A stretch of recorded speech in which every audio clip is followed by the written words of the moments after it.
There's a moment when everything changes.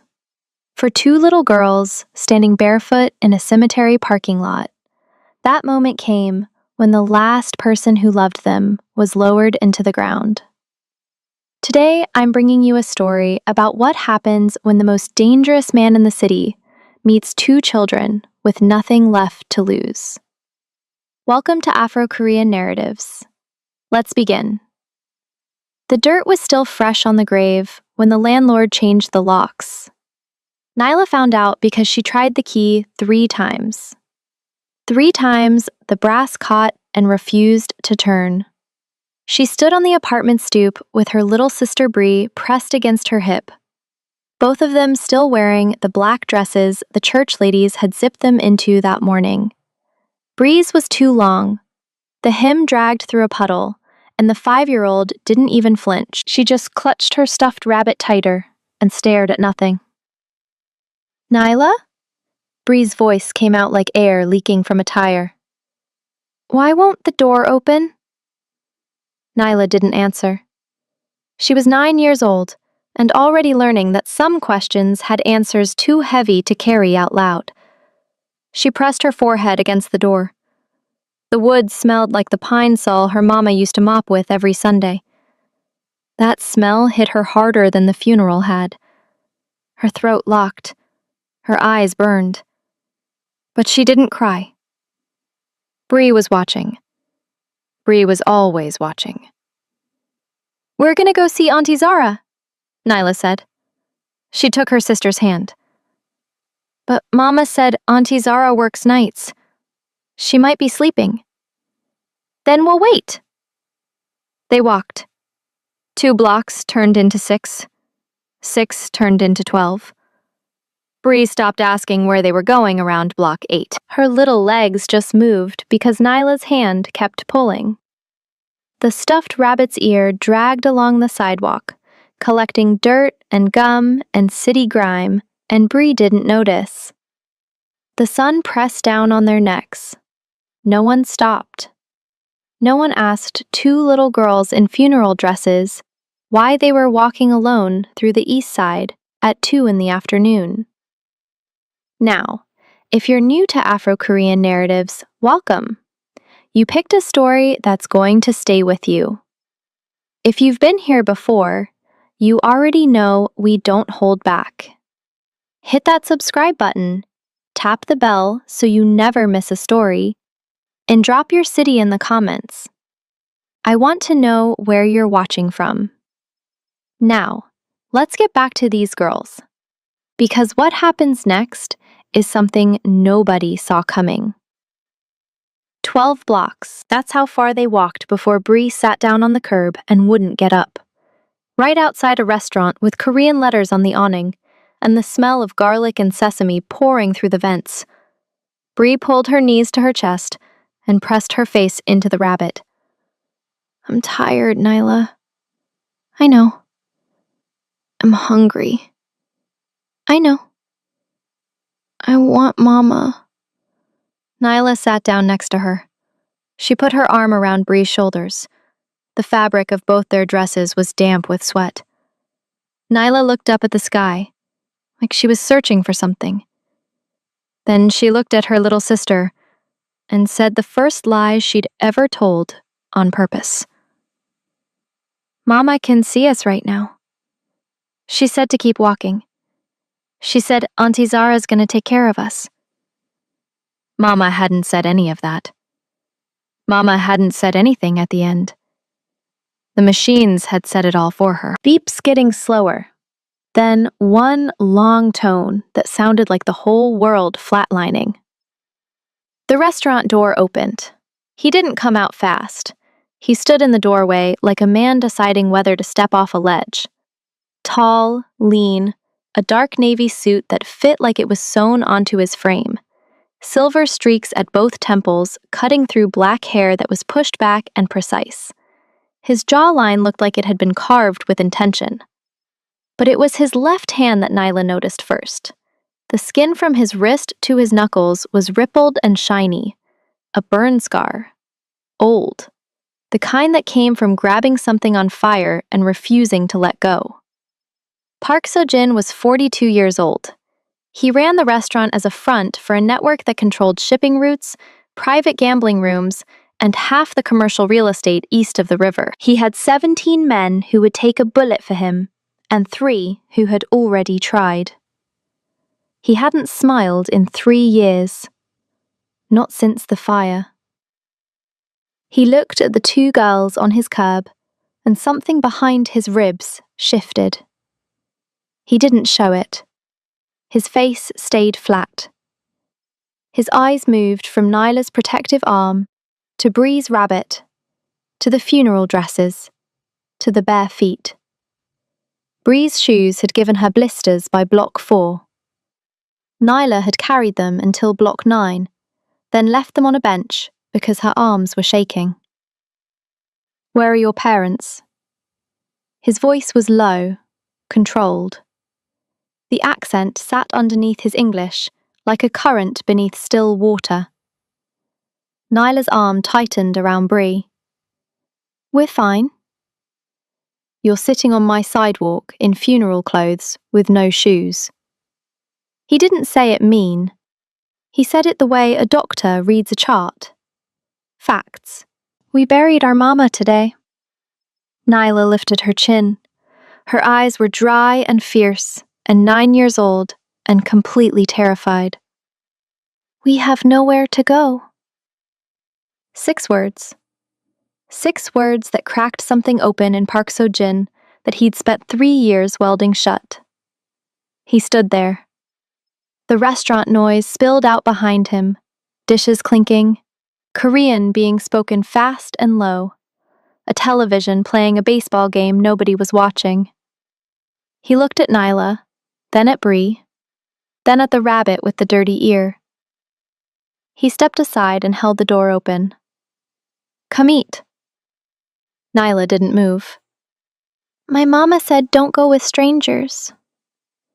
Seo-jin looked at her for a long time. Then he crouched down. His knees popped. He was eye level with the 9-year-old now. That close, Nyla could see that the burn scar crept up past his wrist, disappearing beneath his sleeve like a secret he wore every day. "Your mama was smart," he said. "But you're hungry. Your sister's tired, and it's going to rain in 20 minutes. He nodded toward the sky. Clouds had been stacking all afternoon. "There's rice and soup inside. No one's going to hurt you. When you're done, I'll drive you wherever you need to go." Bree lifted her face from the rabbit. Her cheeks were streaked with dried tears and sidewalk dust. She looked at the man with the burned hand and said, "Do you have juice?" The corner of his mouth moved. Not a smile, not yet, but the closest thing to one that had crossed his face in 3 years. "I have juice." Bree stood up. Nyla grabbed her arm. "Nyla," Bree said, and there was something plain and tired and final in her voice. "I'm hungry. Mama can see us. You said so." Nyla's own lie walked right back to her. She looked at the man. He hadn't moved. He hadn't reached for them. He hadn't raised his voice. He just held the door open and waited, like he had all the time in the world and none of the patience for pretending. They walked inside. The restaurant was warm and smelled like sesame oil and ginger, and something sweet that Bree couldn't name. A woman behind the counter stopped mid-sentence when she saw them. 2 men at a corner table looked up from their phones. One of them started to stand, but Seo-jin raised a hand without looking, and the man sat back down. He led them to a booth in the back corner. The leather seats were dark red. Bree climbed up, and her feet didn't reach the floor. She set the rabbit on the table like a dinner guest. Seo-jin said something in Korean to the woman behind the counter. She moved fast. Within 3 minutes, there was rice, soup, grilled fish, pickled vegetables, and 2 glasses of orange juice on the table. Bree drank half her juice in one pull. Nyla stared at the food like it might be a trick. "Eat," Seo-jin said from across the table. He sat with his hands folded. The burn scar was hidden now, tucked beneath his other palm. Nobody's watching. Nyla picked up a spoon. She tasted the soup. It was warm and salty and had soft tofu floating in it. And the warmth spread through her chest like someone had turned a light on inside her body. She ate. Slowly at first, then faster. Bree was already on her second bowl of rice, scooping it with a spoon because she didn't know how to use the chopsticks. And nobody corrected her. So Jin watched them eat and didn't touch a thing himself. His phone buzzed 4 times. He ignored it 4 times. The woman behind the counter watched from the kitchen doorway. The 2 men at the corner table pretended to look at their phones, but their eyes kept drifting. When Bree finished, she leaned against Nyla's shoulder and closed her eyes. Asleep in under a minute. The rabbit pressed between them like a third passenger. Nyla looked across the table at the man who had fed them. Her eyes were harder now. Full, not grateful, not yet. Assessing. "What's your name?" she asked. "So Jin." "That's not American." "No." "What are you?" He considered the question like it had more weight than she intended. Somebody who knows what it looks like when the whole world falls out from under you. Zara got the call at 4:47 in the afternoon. She was elbow deep in Mrs. Patterson's bedsheets at Mercy Lane Assisted Living, turning a 91-year-old woman who weighed less than the laundry cart. Her phone buzzed against her thigh. She ignored it. Buzzed again. Ignored it. Third time, she stripped off one glove and looked at the screen. Unknown number.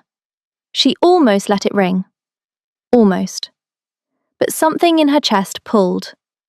The same something that had been pulling since her sister Denise's funeral that morning. The same something that told her the 2 nieces she'd kissed on the forehead and promised to come get after her shift were out there somewhere, without a key, without a home, without their mama. "Hello? Is this Sarah Coleman?" "Who's asking?" A pause. Then a voice with an accent she couldn't place, not quite foreign, not quite familiar. Controlled, like every word had been weighed before it left his mouth. "There are 2 girls in my restaurant. The older one says you're her aunt. She's been trying to reach you for 3 hours." Zara's hand tightened on the phone, her knees almost buckled. She caught herself on the edge of Mrs. Patterson's bed rail. "Where? What restaurant? Are they okay? Who are you?" "They're safe, they've eaten, the little one is asleep." He gave her the address. "Come when you can, there's no rush." The line went dead. Zara stared at the phone, her hands were shaking. She pulled off the other glove, told her supervisor she had a family emergency, and was in her car in 4 minutes. The drive should have taken 20. She made it in 11. Every red light felt like a personal insult from the universe. She pulled up to the restaurant and sat in the car for 10 seconds, just breathing. The sign above the door had Korean characters she couldn't read, and smaller English letters underneath that said Han Ok. It looked clean, quiet, not the kind of place 2 little girls in funeral dresses should be sitting on a random afternoon. Zara was 26 years old, 5'5". Her natural coils were pulled back in a bun that was already coming loose from the day. She had her sister's eyes, wide set, dark brown. The kind that saw through nonsense and didn't blink. She was still wearing her scrubs from the nursing home. Light blue, with a coffee stain on the left pocket that she'd stopped caring about around hour 6. She had bags under her eyes that no amount of concealer could fix, because she'd been sleeping 3 hours a night since Denise got bad. Since the hospital. Since the machines. Since the flat tone that still rang in her ears like tinnitus. She walked in. The restaurant was quieter now, the after-lunch lull. 2 men still sat in the corner booth, scrolling phones. A woman wiped down the counter. And in the back booth, in the dark red leather seat, Bree was curled up sleeping, with her head on Nyla's lap and the stuffed rabbit pressed against her chest. Nyla saw Zara first. Her face broke, just for 1 second.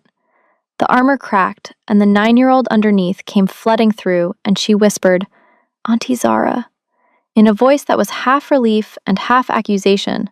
Because where were you? Where were you when the door wouldn't open? Where were you when we had to walk 12 blocks? Where were you? Zara crossed the restaurant in 5 steps. She slid into the booth and pulled Nyla against her. And Nyla finally cried. Quiet, shaking, muffled against Zara's scrubs. Bree didn't wake up, but her hand found Zara's arm in her sleep and gripped. Zara held them both, and the tears on her own face were silent and steady, and she didn't wipe them because both hands were full of children. She felt someone watching. Sojin stood near the kitchen doorway, arms at his sides. He hadn't moved to interrupt, hadn't said a word. He just stood there, the way a man stands when he's watching something he recognizes, something he's lived, something that carves a hole in the center of your chest that never quite fills back in. Zara looked at him over Nyla's head. "You fed them?" "They were hungry." "You called me?" "The older one had your number memorized. Smart girl." Zara swallowed, her jaw tightened.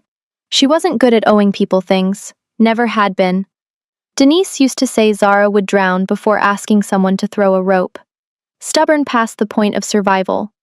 Proud in a way that sometimes looked like self-destruction. "Thank you." It came out stiff. Not ungrateful, uncomfortable. Like the words were a size too small for what she actually felt. Sojin nodded once. He pulled a chair from a nearby table and sat at the end of their booth. Not in it, at it, keeping distance. His posture was straight, hands resting on his thighs, the burn scar visible now in the overhead light. "The little one told me your sister died." "Today." Zara's voice fractured on the word. She cleared her throat. "We buried her today." "And the apartment?" Zara's eyes went sharp. "What about it?" "The older one said the locks were changed." Zara's jaw worked. She looked down at Nyla, who had gone quiet against her chest, still awake, listening. Always listening. "That's between me and the landlord." "Where are you taking them tonight?" The question landed like a brick through glass. Because Zara didn't have an answer. Her own apartment was a studio, 400 square feet. No second bedroom. No bed for 2 girls. She'd been telling herself all week that she'd figure it out after the funeral. After. As if grief came with a schedule. As if the world would pause while she buried her sister. And then politely wait for her to catch her breath before throwing the next punch. "I'll figure it out." Sojin studied her, not with judgment, with recognition. He knew that sentence. He'd said it himself. 3 years ago, standing in a hospital hallway with his daughter's name still on the wristband they'd handed him in a plastic bag. "I'll figure it out." The lie people tell when the truth is too big to swallow. "There's a room above this restaurant," he said. "It's clean, 2 beds. Private entrance around back, it was my daughter's." Everything in the room went still. Zara stared at him. He'd said was the way people say it when they mean was permanently. Not was as in she moved out, was as in she's gone. "I don't know you." "No. I don't take my nieces to strange men's rooms." "I'd be concerned if you did." No offense in his voice, no defense either. Just a flat acknowledgement that her caution was correct. "The entrance is separate. It locks from inside. I don't have a key." "Why?" "Why what?" "Why would you do that? You don't know us." Sojin looked at Bree. The 5-year-old had shifted in her sleep. The rabbit had fallen to the floor, and her hand was still open where it had been, reaching for something that wasn't there anymore. He looked at that small hand for a long time. "Because somebody should have offered me a room when it happened to me." Zara felt something crack behind her sternum. Not trust, not yet, but the first splinter. The first hairline fracture in the wall she'd been building since the day the doctor said, aggressive, and stage 4 in the same sentence about her sister. Nyla pulled back from Zara's chest. Her face was swollen. Her braids with their white beads were coming loose. She looked at the man with the burned hand. Is your daughter going to come back? The room held its breath. Sojin's jaw tightened. The scar tissue on his hand seemed to pulse. He looked at the 9-year-old who had just asked the question that 17 of his own men had never dared to. No, he said. She's not. Nyla processed this. 9 years old. Processing permanent loss across a restaurant table with a stranger who understood it in a language that needed no translation. Then she won't mind if we sleep there, Nyla said. That sentence rewired the room. Zara looked at her niece. Sojin looked at the girl. The woman behind the counter turned away to wipe her eyes. Even one of the men in the corner booth set his phone down. Sojin stood. He picked up Bree's rabbit from the floor, dusted off the ear, and placed it on the table. I'll show you the room. They went up the back stairs, Sojin first, Zara carrying Bree. Nyla behind them, one hand on the railing, one hand holding the rabbit. The stairwell was narrow and smelled like cedar. At the top, a door with a deadbolt. Sojin opened it and stepped aside. The room was small but clean. 2 twin beds with white quilts. A window that looked out over the alley.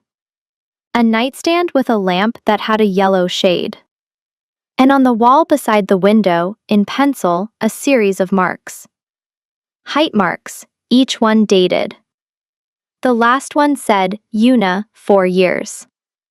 Sojin saw Zara see them. He didn't explain. He didn't cover them, he just stood in the doorway with his hands at his sides, and let the marks speak for themselves. Yuna, 4 years old. That's where the measuring stopped. Zara laid Bree on one of the beds. The girl didn't wake. Her chest rose and fell, and her hand opened and closed around nothing. Nyla climbed onto the other bed and pulled the quilt to her chin and stared at the ceiling. Zara turned to Sojin. He was already backing out the doorway. Lock it behind me, he said. Breakfast is at 7. Come down or don't. Nobody will bother you. He closed the door. Zara locked it. She tested it. She tested it again. Then she stood in the center of the room that belonged to a dead girl named Yuna and pressed both hands against her face and cried without making a sound. Morning came too bright through the yellow-shaded lamp Zara had forgotten to turn off. She'd slept sitting up against the wall between the 2 beds. Her neck screamed when she moved. Her scrubs were wrinkled and smelled like yesterday. Bree was still asleep, starfished across the mattress with the rabbit pinned beneath her elbow. Nyla was already awake, sitting up, watching the door. Nobody came, Nyla said, like a report, like she'd been standing guard all night. Did you sleep? Some. Zara looked at her. 9 years old and running surveillance on a deadbolt. She wanted to tell her to stop, to be a kid, to let someone else carry the weight. But Zara understood. She'd been Nyla once. Different details, same architecture. The oldest daughter, the one who keeps watch, the one who forgets she's allowed to be scared. She checked her phone. 14 missed calls. 3 from her supervisor at Mercy Lane, 2 from the landlord's office. 6 from a number she didn't recognize but suspected was child services, and 3 from her cousin Reese, who had stood at the funeral like a statue and disappeared before the last prayer. She ignored all of them. Get your sister up, Zara said. We'll go downstairs. The restaurant looked different in morning light, softer. The dark red booths were almost warm. Sunlight pushed through the front windows and landed in squares on the tile floor. The smell was different too. Not sesame and garlic. coffee, toast, something sweet with cinnamon. The woman behind the counter was the same one from yesterday, but she moved differently this morning. Slower, deliberate. She looked at Zara and the girls, and her face did something complicated.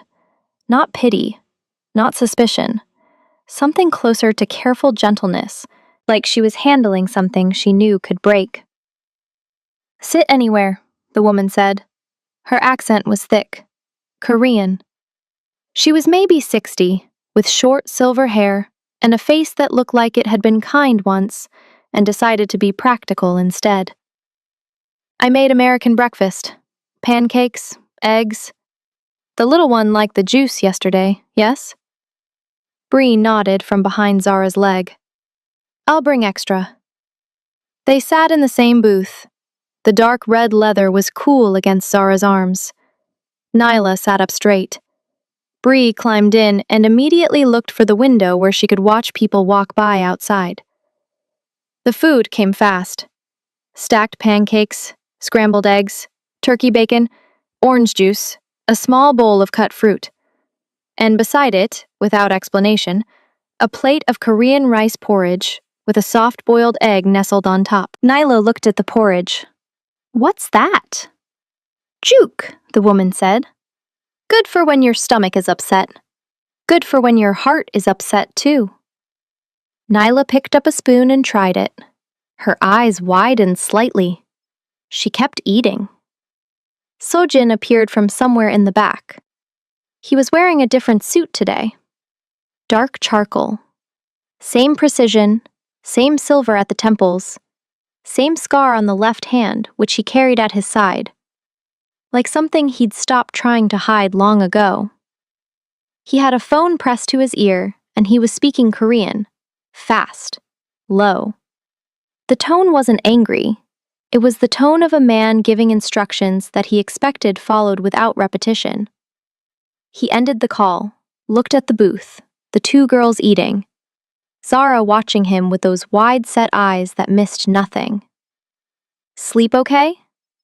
"Fine," Zara said. The word was a locked box. He nodded and sat at the counter, not at their table. The woman placed a cup of black coffee in front of him without being asked.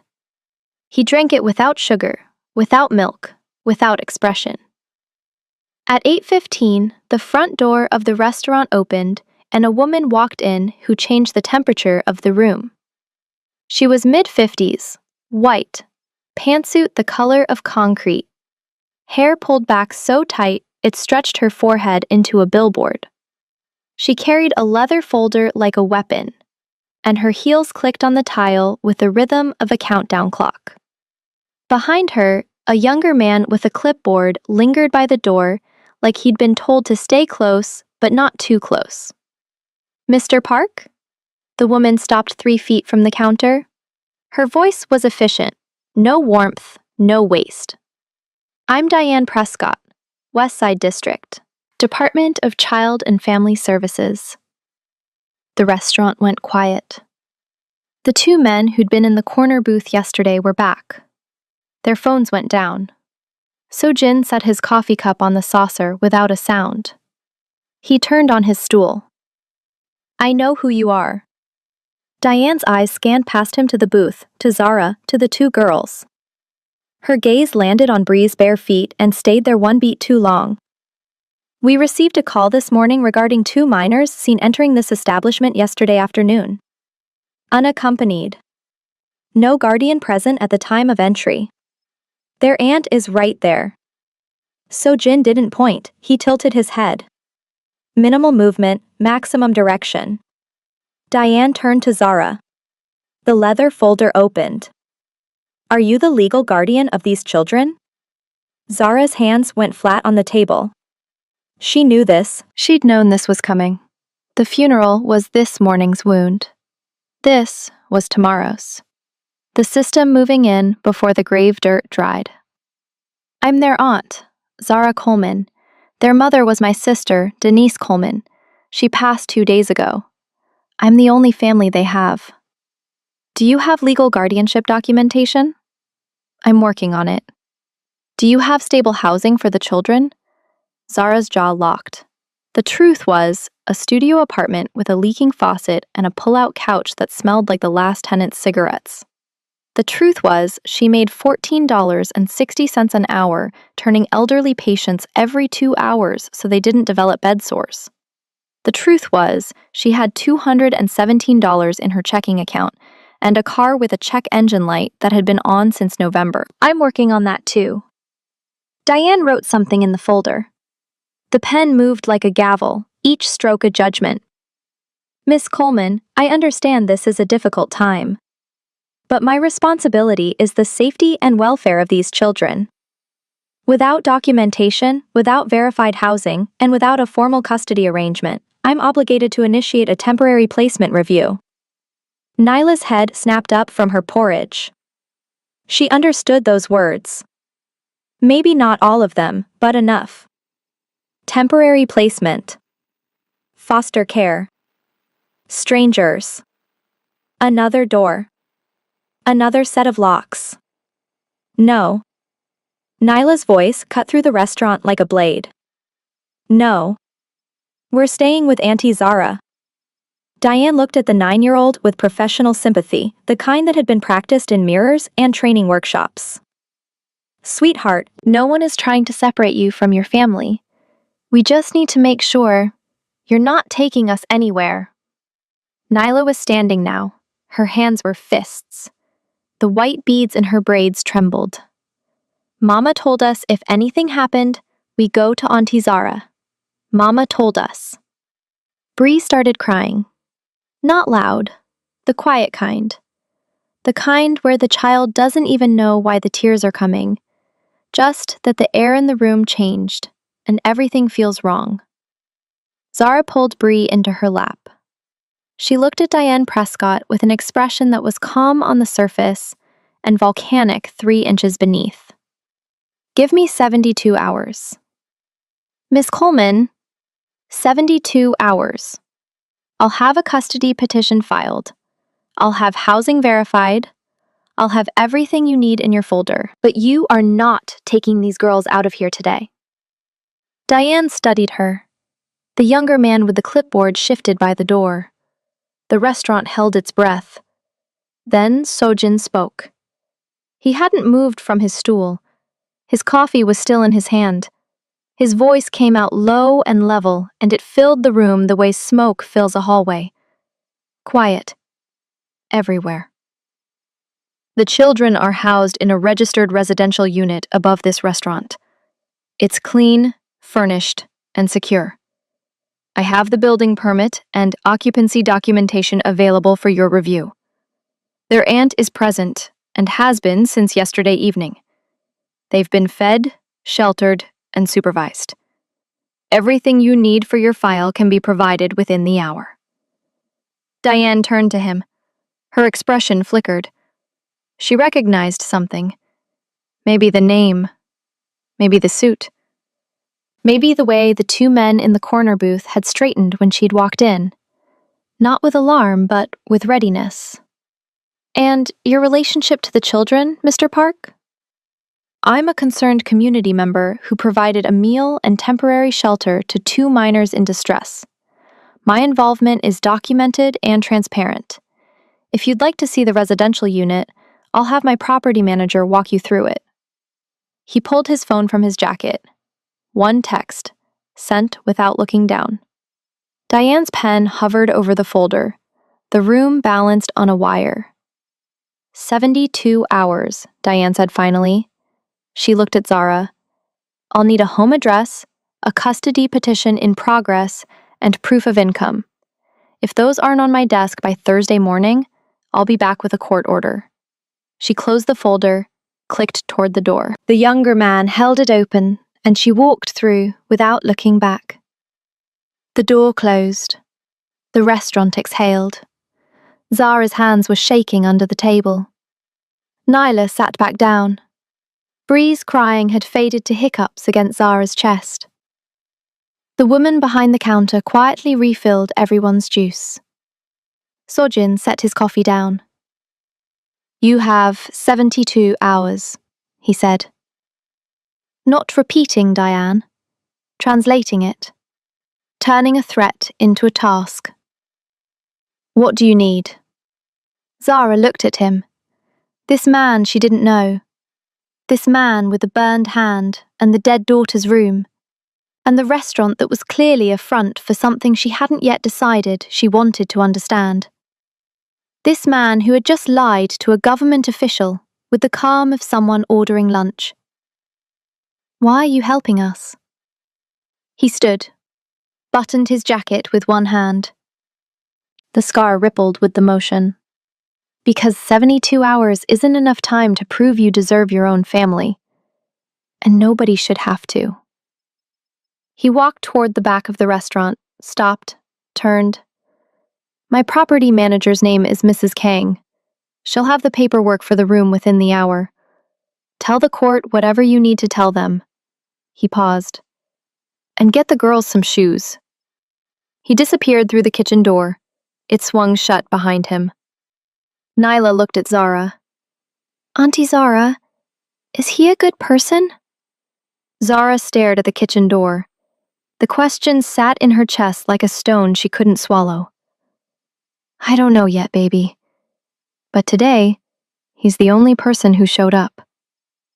Mrs. Kang arrived at 9 sharp with a manila folder thick enough to stop a bullet.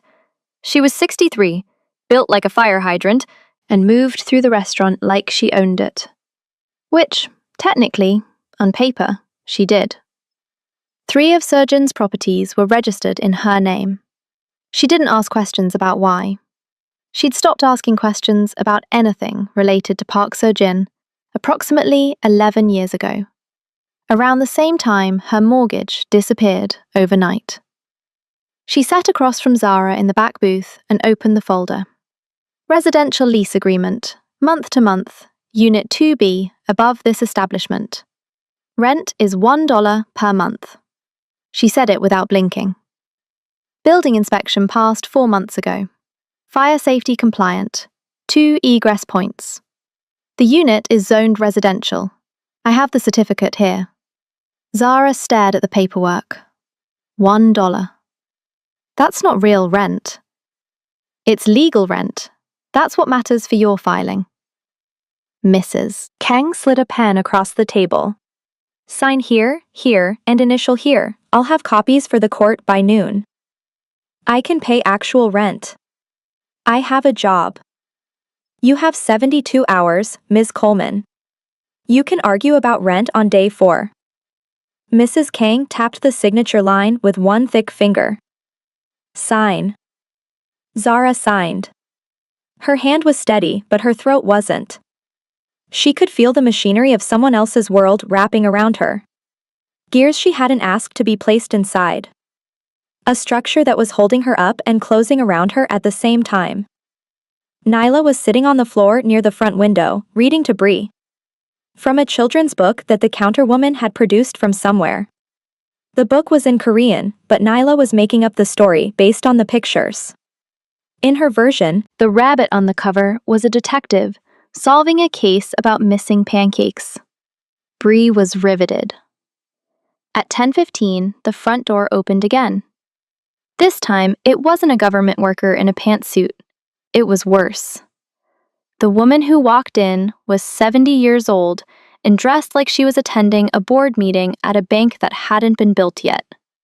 Cream blazer, pearl earrings, hair set in a silver wave that didn't move when she moved. Her posture was a statement. Her mouth was a locked verdict. She carried a black handbag with a gold clasp, and she set it on the counter the way a judge sets down a gavel. She spoke Korean, sharp, fast. The counterwoman froze mid-wipe. Seo-jin came out of the back. His face changed when he saw her. Not softened, tightened. The muscles along his jaw clenched like someone had pulled a wire. He answered her in Korean. His voice dropped a full register. The tone wasn't respectful. It was careful. The way a man speaks to someone who holds a different kind of power than he does. Not muscle, not territory. Blood. This was his mother, Park Myung-hee, and she had not come to visit. Zara didn't speak Korean. She didn't need to. She understood the body language perfectly. The way Myung-hee's eyes moved from her son to the booth to the two black girls sitting on the floor with a Korean picture book. The way her nostrils flared. The way her hand tightened on the gold clasp of her bag. The way she looked at Bree's bare feet and Nyla's loose braids. And Zara's wrinkled scrubs, and dismissed all three of them in a single breath. Myung-hee switched to English, deliberately, so they could hear. "You put strangers in Yuna's room?" The restaurant went cold. Sojin's hand curled at his side, the burn scar whitened under the pressure. They needed a place to stay. There are shelters. They're children. They're not your children. Myung-hee turned and looked directly at Zara. Her English was precise, accented but clear. Every word sharpened to a point. "My son has a generous heart, it has always been his weakness. But this is a family establishment, and these accommodations were not intended for." She paused. The pause was louder than anything she could have said. "For outside guests." Outside guests. Zara heard what she meant. The words underneath the words. She'd been hearing that frequency her entire life. In school offices. In hospital lobbies. In apartment buildings, where landlords looked at her ID and suddenly the unit was no longer available. Zara stood up. She didn't rush. She didn't raise her voice. She placed both hands flat on the table and rose like something being lifted from deep water. "Ma'am, I appreciate your son's help. I didn't ask for it, he offered. If the room is a problem, we'll leave. But you should know, my sister just died. Her children have nowhere to go, and the only person in this entire city who stopped to help them was your son. Whatever issue you have with that, take it up with him, not with me, and not in front of these girls." Silence. Nyla had stopped reading. She was watching the old woman the way a deer watches a car coming down a dark road. Bree pressed closer to her sister. Myung-hee stared at Zara. Something passed across her face. Not shame, not yet, but the faint recognition that she'd been met on equal ground by someone she'd expected to fold. She turned to Sojin and said something in Korean. Short, final, like a door slamming. Sojin answered with one word.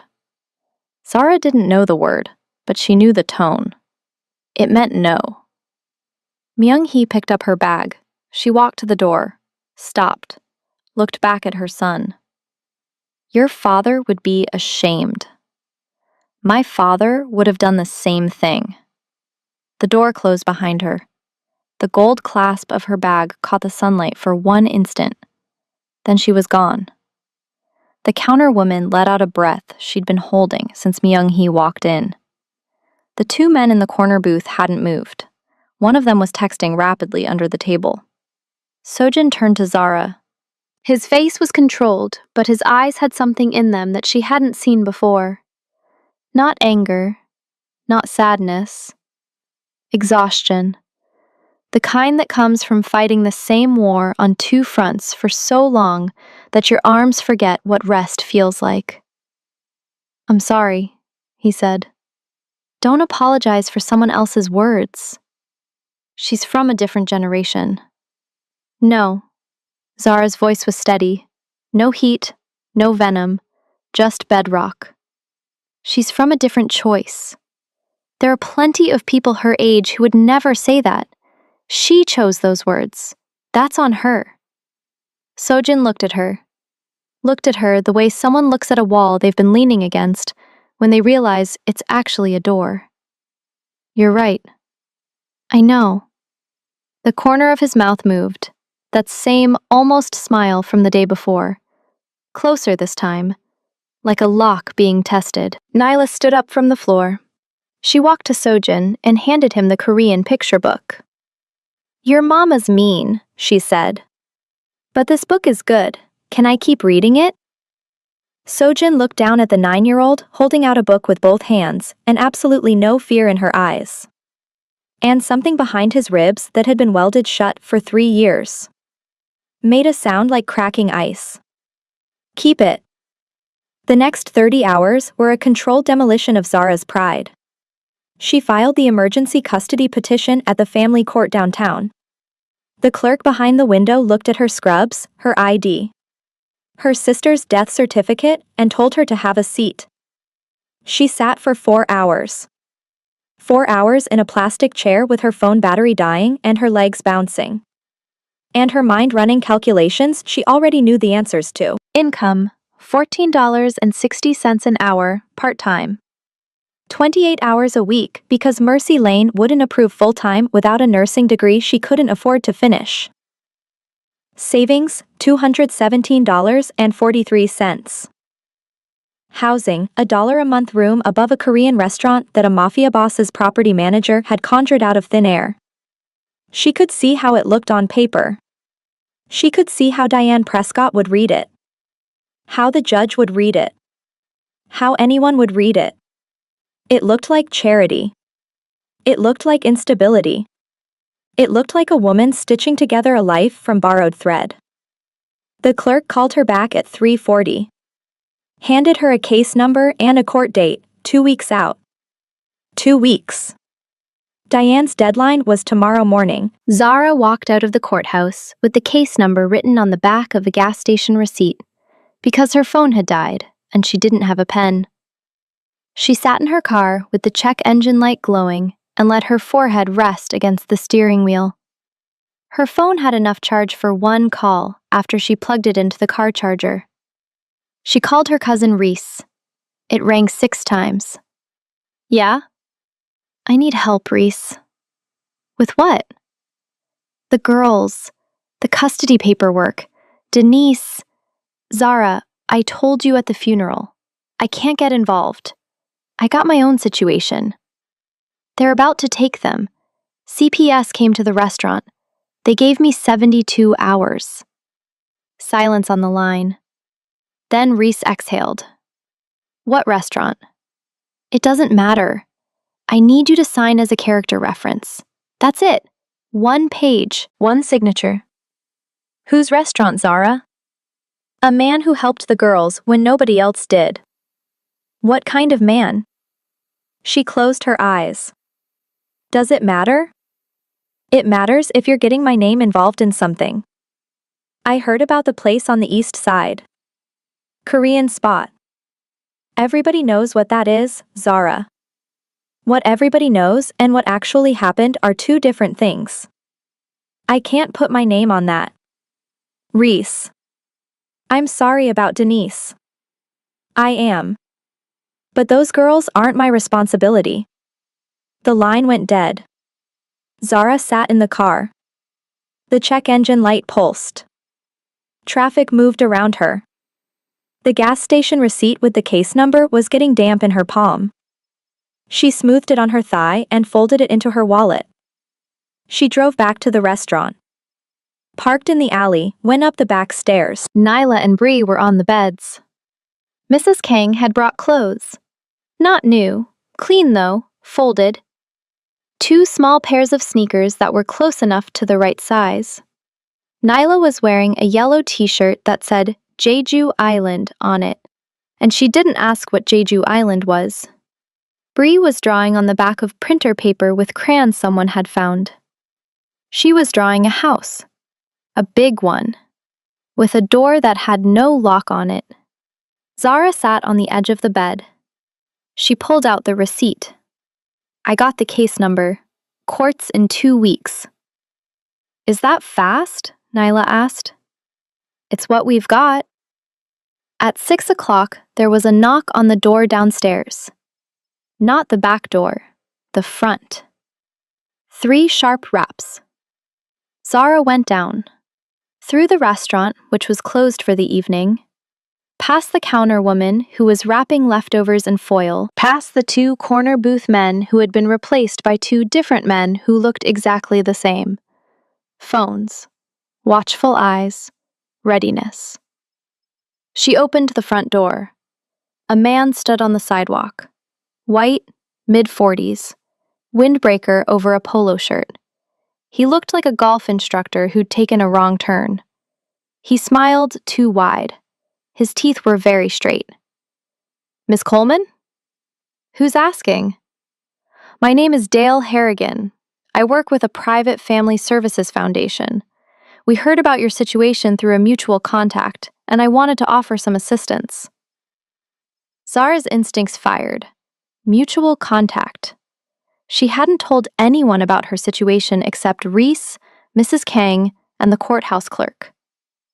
What kind of assistance? Dale reached into his windbreaker and pulled out an envelope. White, unsealed. He held it out. We provide emergency relocation support for families in transition. Inside, you'll find a cashier's check for $15,000, a list of pre-approved apartments in 3 safe neighborhoods, and a contact number for a family law attorney who can expedite your custody petition. $15,000. Zara looked at the envelope, then at Dale, then at the envelope again. What's the catch? No catch. We just ask that the family relocate to one of the listed neighborhoods. Clean start, stable environment, better schools for the girls. Relocate from where? Dale's smile held, but his eyes shifted. Just a fraction. Just enough. From your current arrangement. And there it was, the real sentence underneath the friendly ones. Move away from the restaurant. Move away from Sojin. Take the money and disappear. Zara's hand didn't reach for the envelope. Her hand stayed at her side. Who sent you? The foundation operates independently. Who sent you? Dale's smile cracked at the edges. He lowered the envelope slightly. Ms. Coleman, this is a generous offer. Most people in your situation wouldn't hesitate. Zara stepped forward. Not much, 1 step. But Dale stepped back. She was 5'5" in scrubs, with bags under her eyes and a dead sister, and 2 girls asleep upstairs, and $200 to her name, and she made this man in his pressed windbreaker step back. I asked you a question. If you can't answer it, you can leave. Dale tucked the envelope back into his jacket. The smile was gone. What replaced it was flat, evaluative, a different person looking out through the same face. Think about it. The offer stands for 48 hours. He walked to a black sedan parked across the street, got in. The car pulled away without its headlights on. Zara stood in the doorway. The evening air was warm, but her hands were cold. She watched the sedan disappear around the corner. Then she closed the door and locked it. The counter woman was watching from the kitchen. Who was that? She asked. Trouble. Zara went back upstairs. She locked the deadbolt, tested it, sat down between the 2 beds. Nyla was asleep this time. Bree was still drawing. The house on the paper now had flowers in front of it. Auntie Zara, can I have a dog? We'll see, baby. Zara stared at the wall, at the pencil marks. Yuna, 4 years. She thought about $15,000 and how many problems it could solve. She thought about the man's eyes when the smile dropped. She thought about the one thing her mama used to say, before her mama died too, back when Zara was 13 and learning that the world would always try to buy what it couldn't break. If somebody's paying you to leave, it means you're standing in the right place. She didn't sleep. The man who had been texting under the table in the corner booth was named Kwon Tae-hyun. He had been with Sojin's organization for 9 years. He managed the East Side gambling operation, 3 rooms above a laundromat on Holt Street. Clean money flowing through dirty machines. He was efficient, loyal, invisible in the way that made him valuable. He was also the person who'd called Myung-hee. That morning, while Zara was at the courthouse and the girls were upstairs drawing houses without locks, Taehyun sat in a parked car on Garrison Boulevard and made a phone call. She refused. The voice on the other end was quiet, patient. The kind of patience that comes from having already decided the outcome and simply waiting for the world to catch up. Expected. Increase the pressure. Not the money, the pressure. How far? Enough to make the aunt feel unsafe, not enough to make Sojin suspicious. Taehyun ended the call. He looked at the restaurant in his rearview mirror. The close sign was still up. The upstairs window had a yellow glow from the lamp with the shade. He could see the silhouette of one of the girls. Small, moving. Probably the little one. He thought about his own daughter. 7 years old. Lived with his ex-wife in Virginia. He sent money every month. More than the court required. He hadn't seen her since March. He started the car and pulled away. Inside the restaurant, the morning after Diane's deadline, everything balanced on a phone call. Sojin made it from his office in the back. A small room with a desk, a safe, 3 monitors showing security feeds, and a framed photo turned face down that he hadn't looked at in 3 years, but couldn't bring himself to remove. The call was to Judge Anthony Morris, West Side Family Court. Not a bribe, not a threat.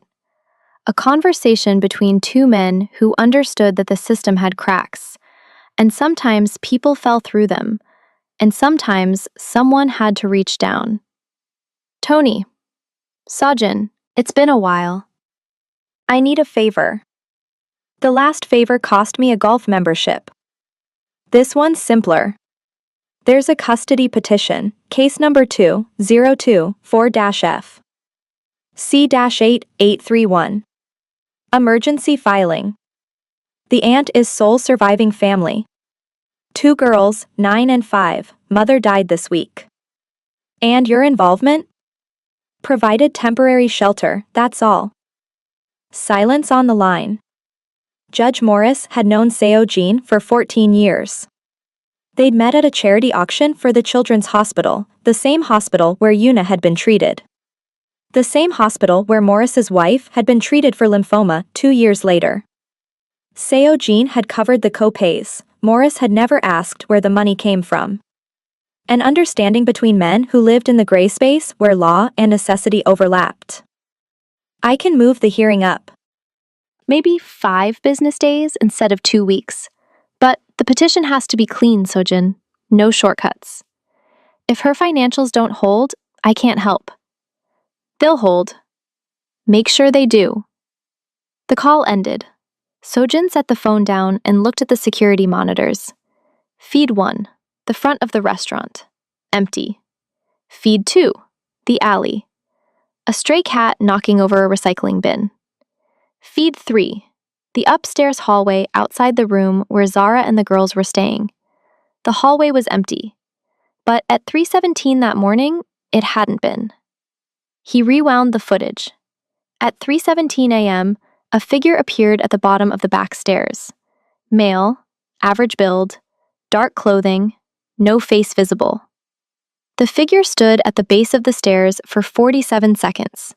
Didn't climb, didn't retreat, just stood. Then turned and walked out the alley entrance. Sojin watched the footage 3 times, his jaw set tighter each time. He pulled up his phone, scrolled to a contact saved under a single letter. H.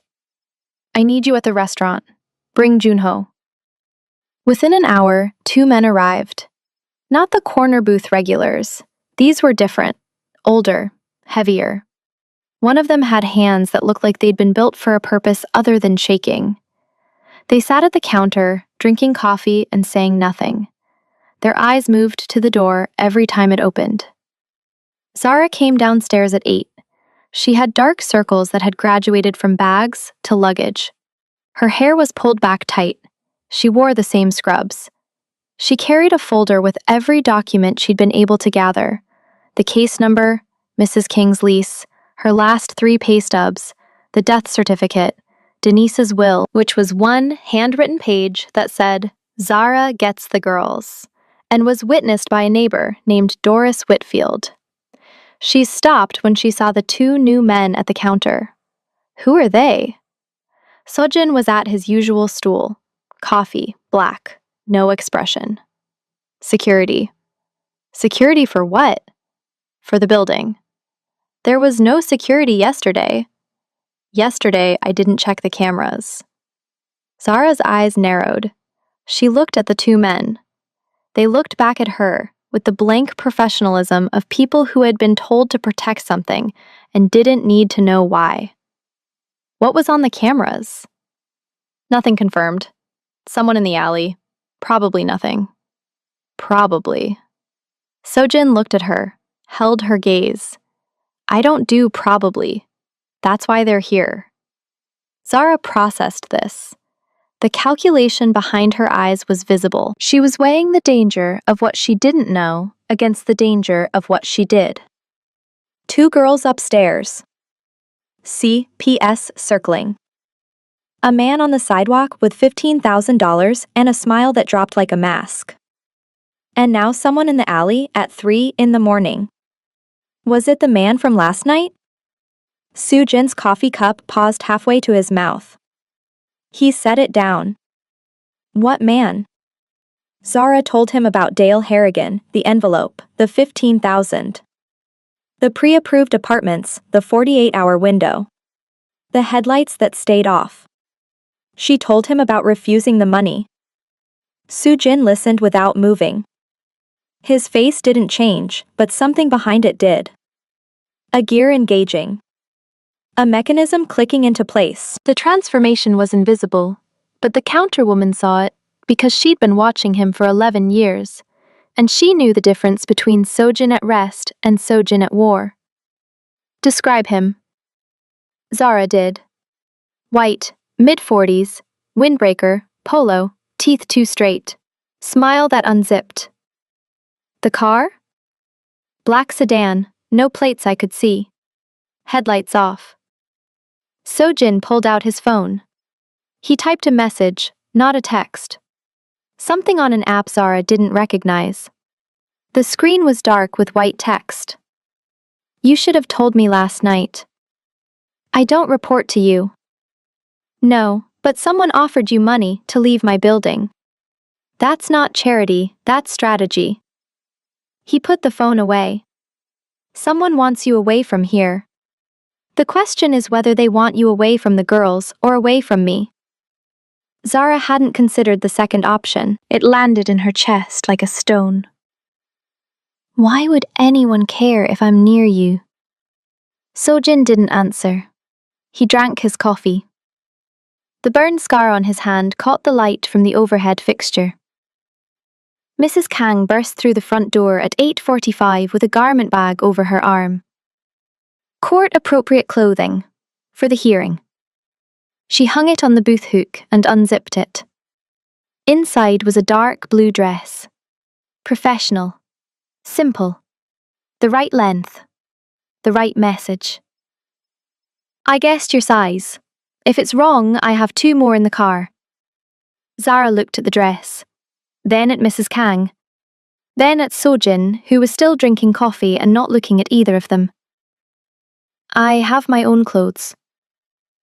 You have scrubs and a funeral dress. Neither one tells a judge you're stable. Mrs. Kang wasn't unkind. She was factual. Wear the dress, win the hearing. Argue about pride later. Zara took the dress. Nyla appeared at the top of the stairs. She dressed herself and Bree. Bree was wearing the Jeju Island shirt backward. Nyla had rebraided her own hair, the white beads clicking with each step. She stopped on the bottom stair and surveyed the restaurant.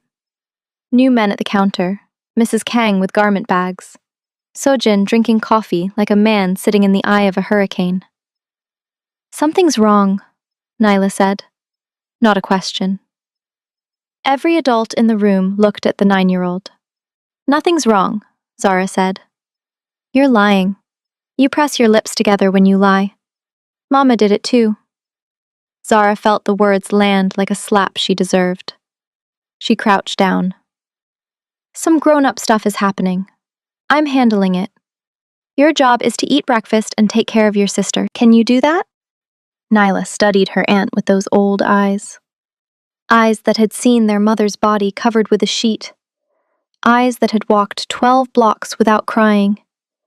Eyes that were 9 years old and already keeping count of every adult who had failed to show up. I can do that, Nyla said. But don't lie to me again. Zara nodded. Deal.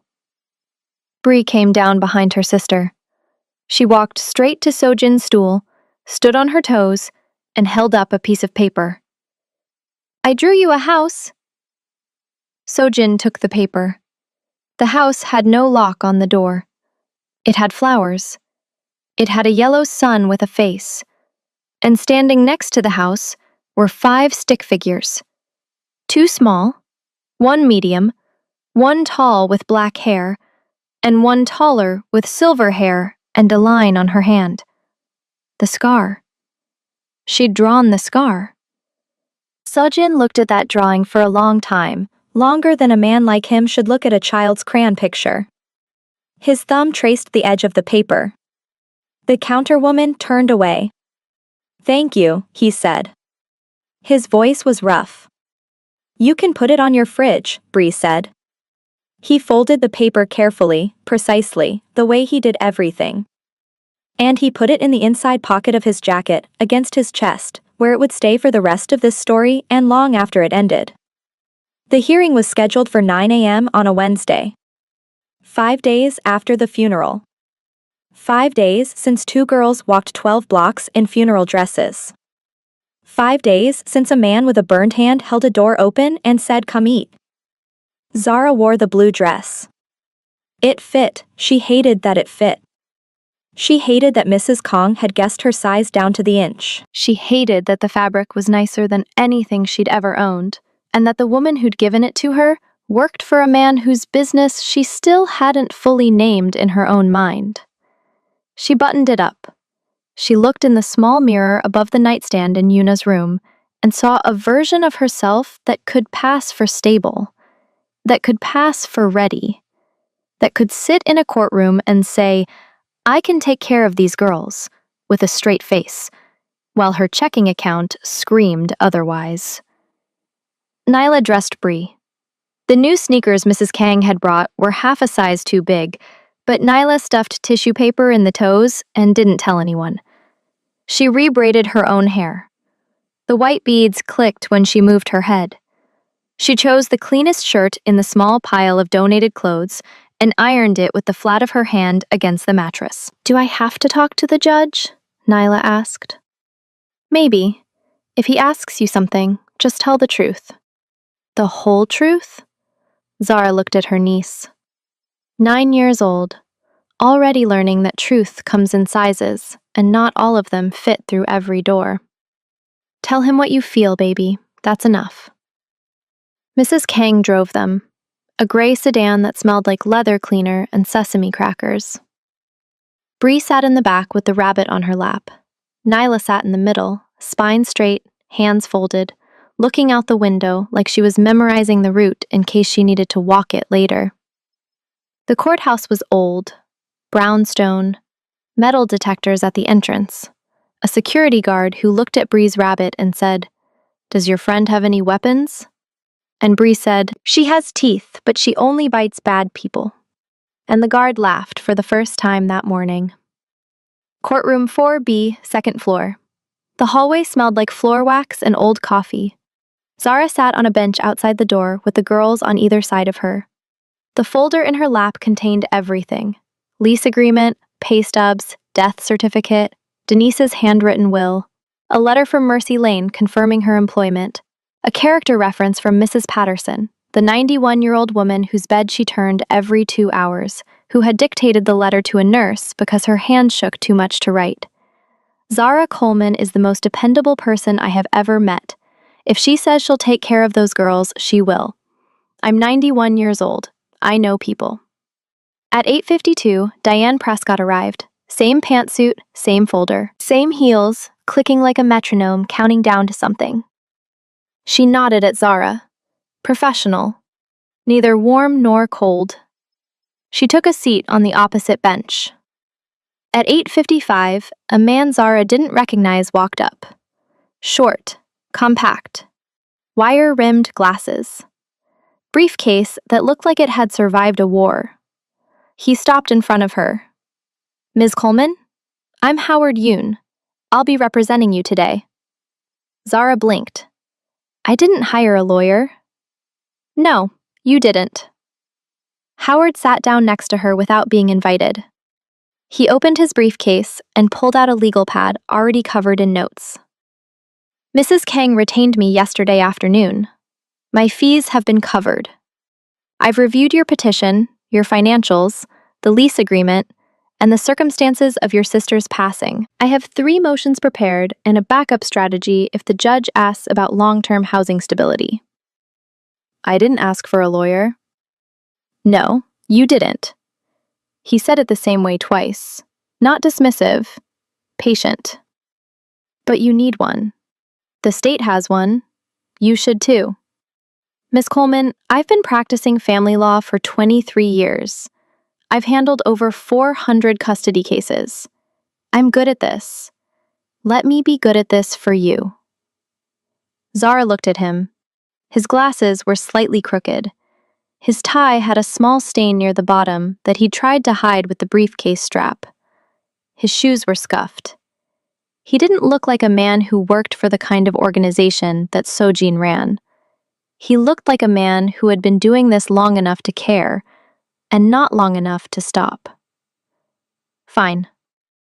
Good. Don't speak unless the judge addresses you directly. When he does, be brief. Be honest. Don't volunteer information he hasn't asked for. If you feel emotional, that's fine. Judges are human. But don't let the emotion run the answer. Let the answer carry the emotion. I understand. One more thing. Howard looked at her over his glasses. The judge may ask about the man providing your housing.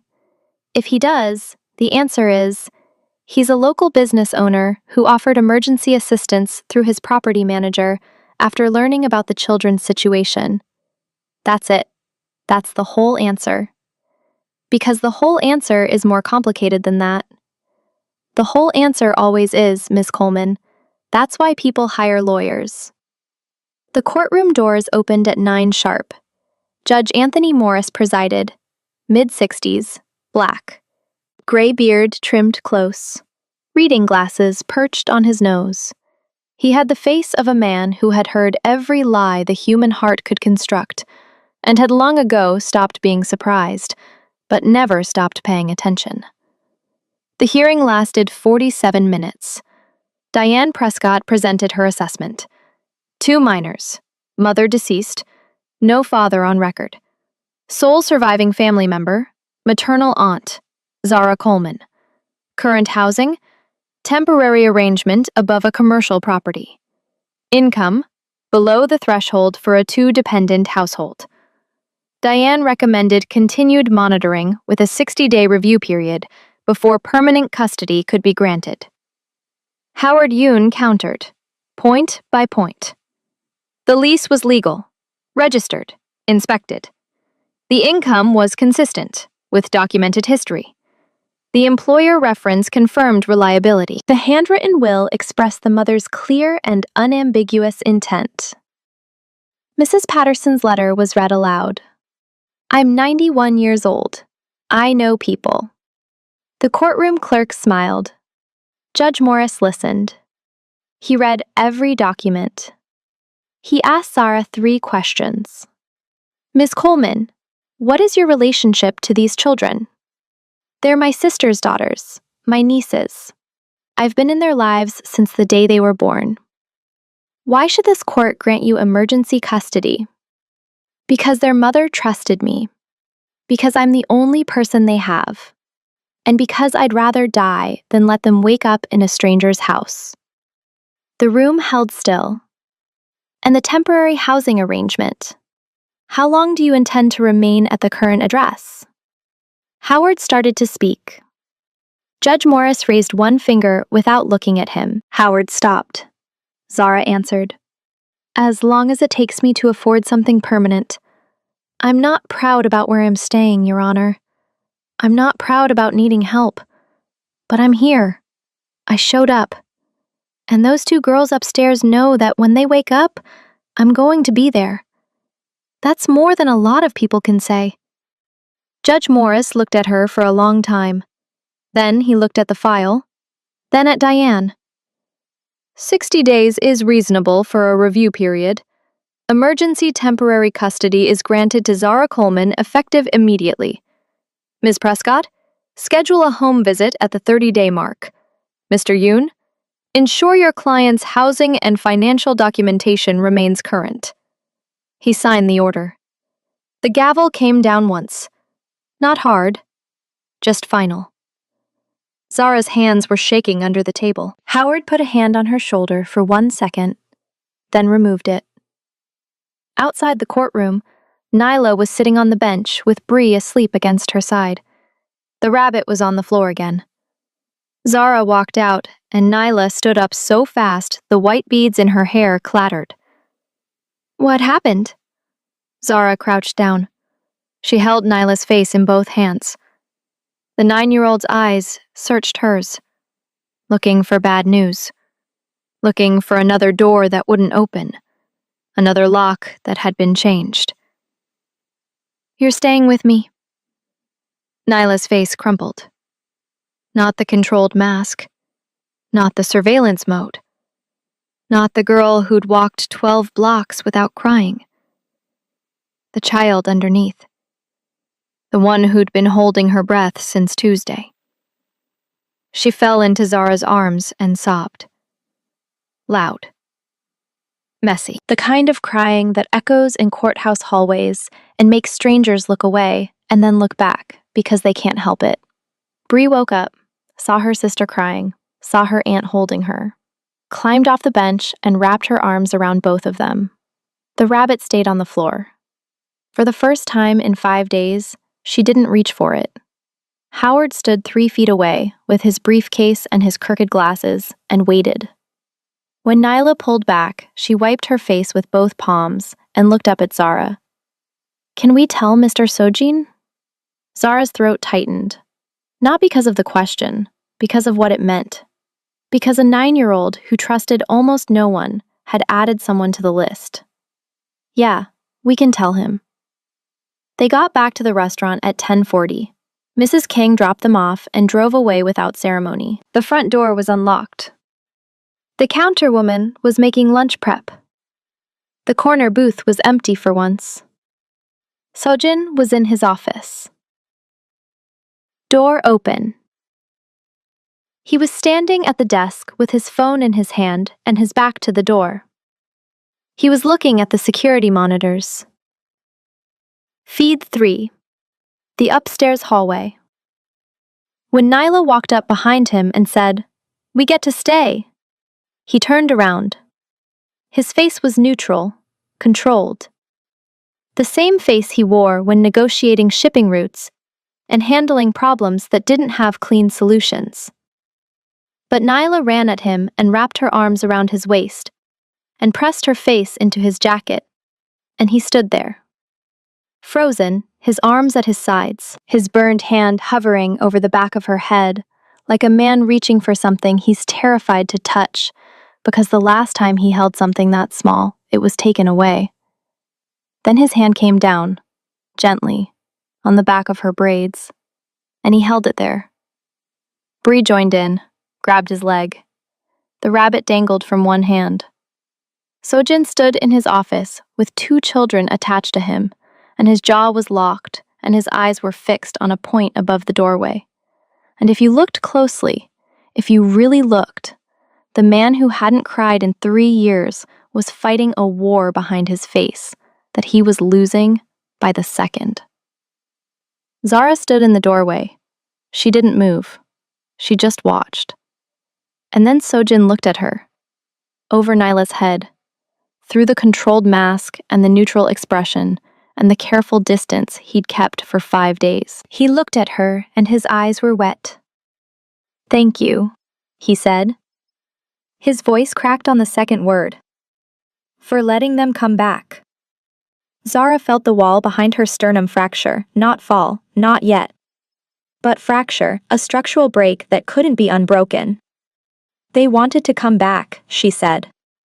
He nodded, once.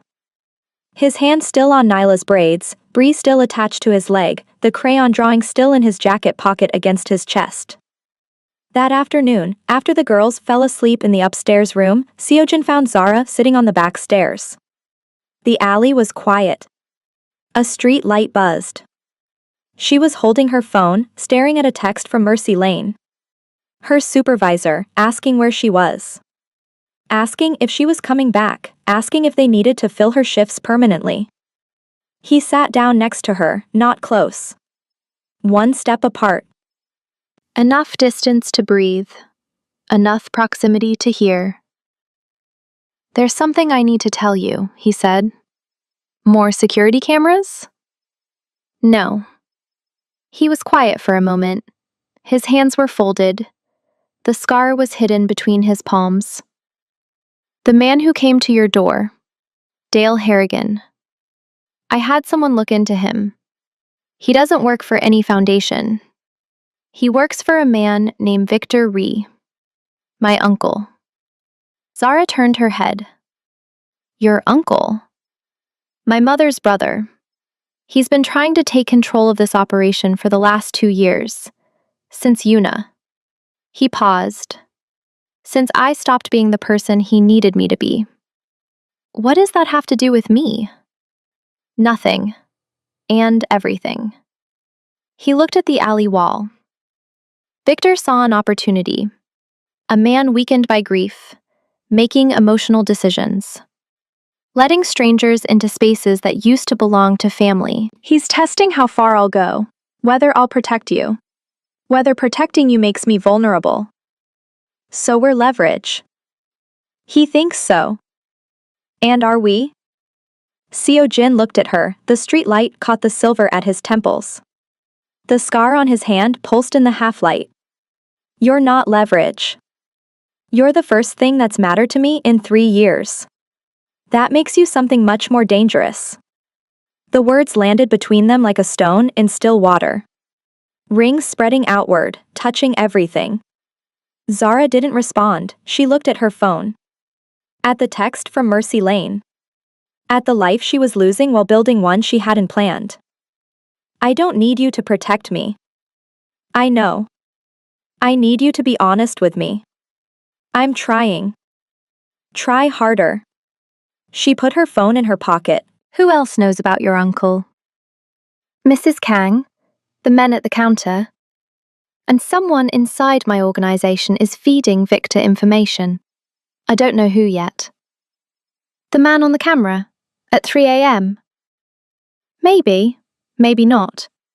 But someone told Victor about you the same day you arrived. Someone in this restaurant. Zara looked at the back stairs. At the door at the top that led to Yuna's room where her nieces were sleeping. She thought about the figure on the camera at 3:17 a.m. Standing at the bottom of those stairs.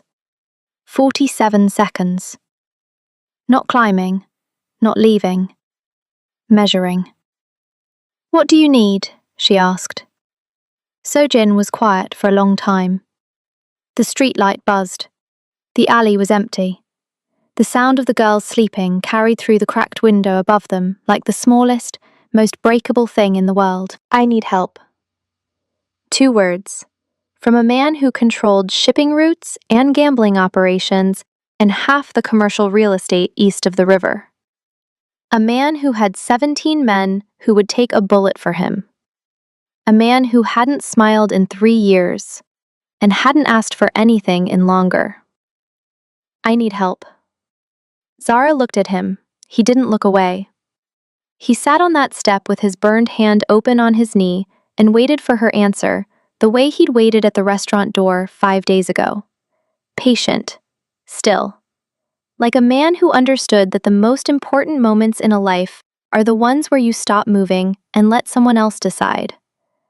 Okay, she said. He exhaled. They sat on the stairs, 1 step apart. The alley hummed. Above them, two girls slept beneath white quilts in a dead girl's room. Below them, a city moved through its evening without knowing that something had just shifted. Something small, something load-bearing, something that would hold the weight of everything that came next. Victor ran his operation from a glass-walled office on the 14th floor of a building he didn't own but controlled through 3 layers of shell companies. He was 67 years old, lean the way old predators are lean. His hair was still mostly black, which he maintained with the same discipline he applied to everything. His suits were Italian, his watch was Swiss, his patience was Korean. He sat behind his desk with a tablet showing the same security footage that Sojin had seen. The figure at the base of the stairs. The 47 seconds of standing still. She refused the money, Taehyun said. He stood across the desk with his hands behind his back. Victor didn't look up from the tablet. Describe the refusal. She asked who sent the offer. 3 times. She didn't reach for the envelope. Harrigan said she stepped forward and he stepped back. Victor's mouth moved, not a smile, an acknowledgement. The way a chess player nods when an opponent makes an unexpected move. She's not the weakness I expected. No, sir. She's stronger? Different. She doesn't calculate the way we do. She just decides. Victor set the tablet down. He looked at Taehyun for the first time. People who just decide are unpredictable. Unpredictable people near my nephew make me uncomfortable. He stood and walked to the window. The city stretched out below him like a circuit board. The custody hearing went well? Emergency temporary custody granted, 60-day review. Judge Morris? Yes. Victor nodded slowly. He pressed one finger against the glass like he was marking a point on a map. My sister called me. Told me about the girls, about the room. His voice shifted, something personal slipping through the professional armor. She's concerned. Mrs. Park has reason to be. My sister's concerns are emotional. Mine are structural. Victor turned from the window. Seojin was the most effective operator in this organization. Disciplined. Cold when necessary, strategic. Then Yuna died and he became something else. Something softer. Something that makes mistakes.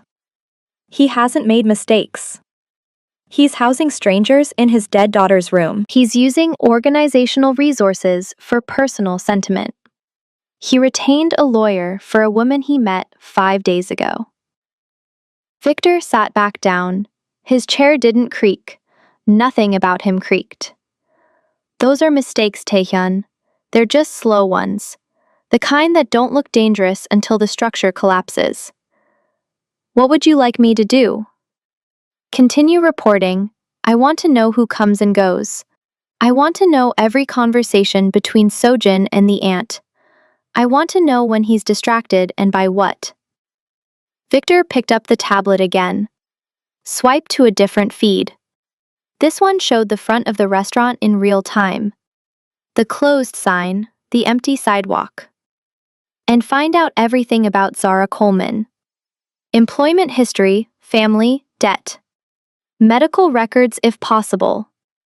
Everyone has a pressure point, hers just isn't money. Taehyun nodded, he turned to leave.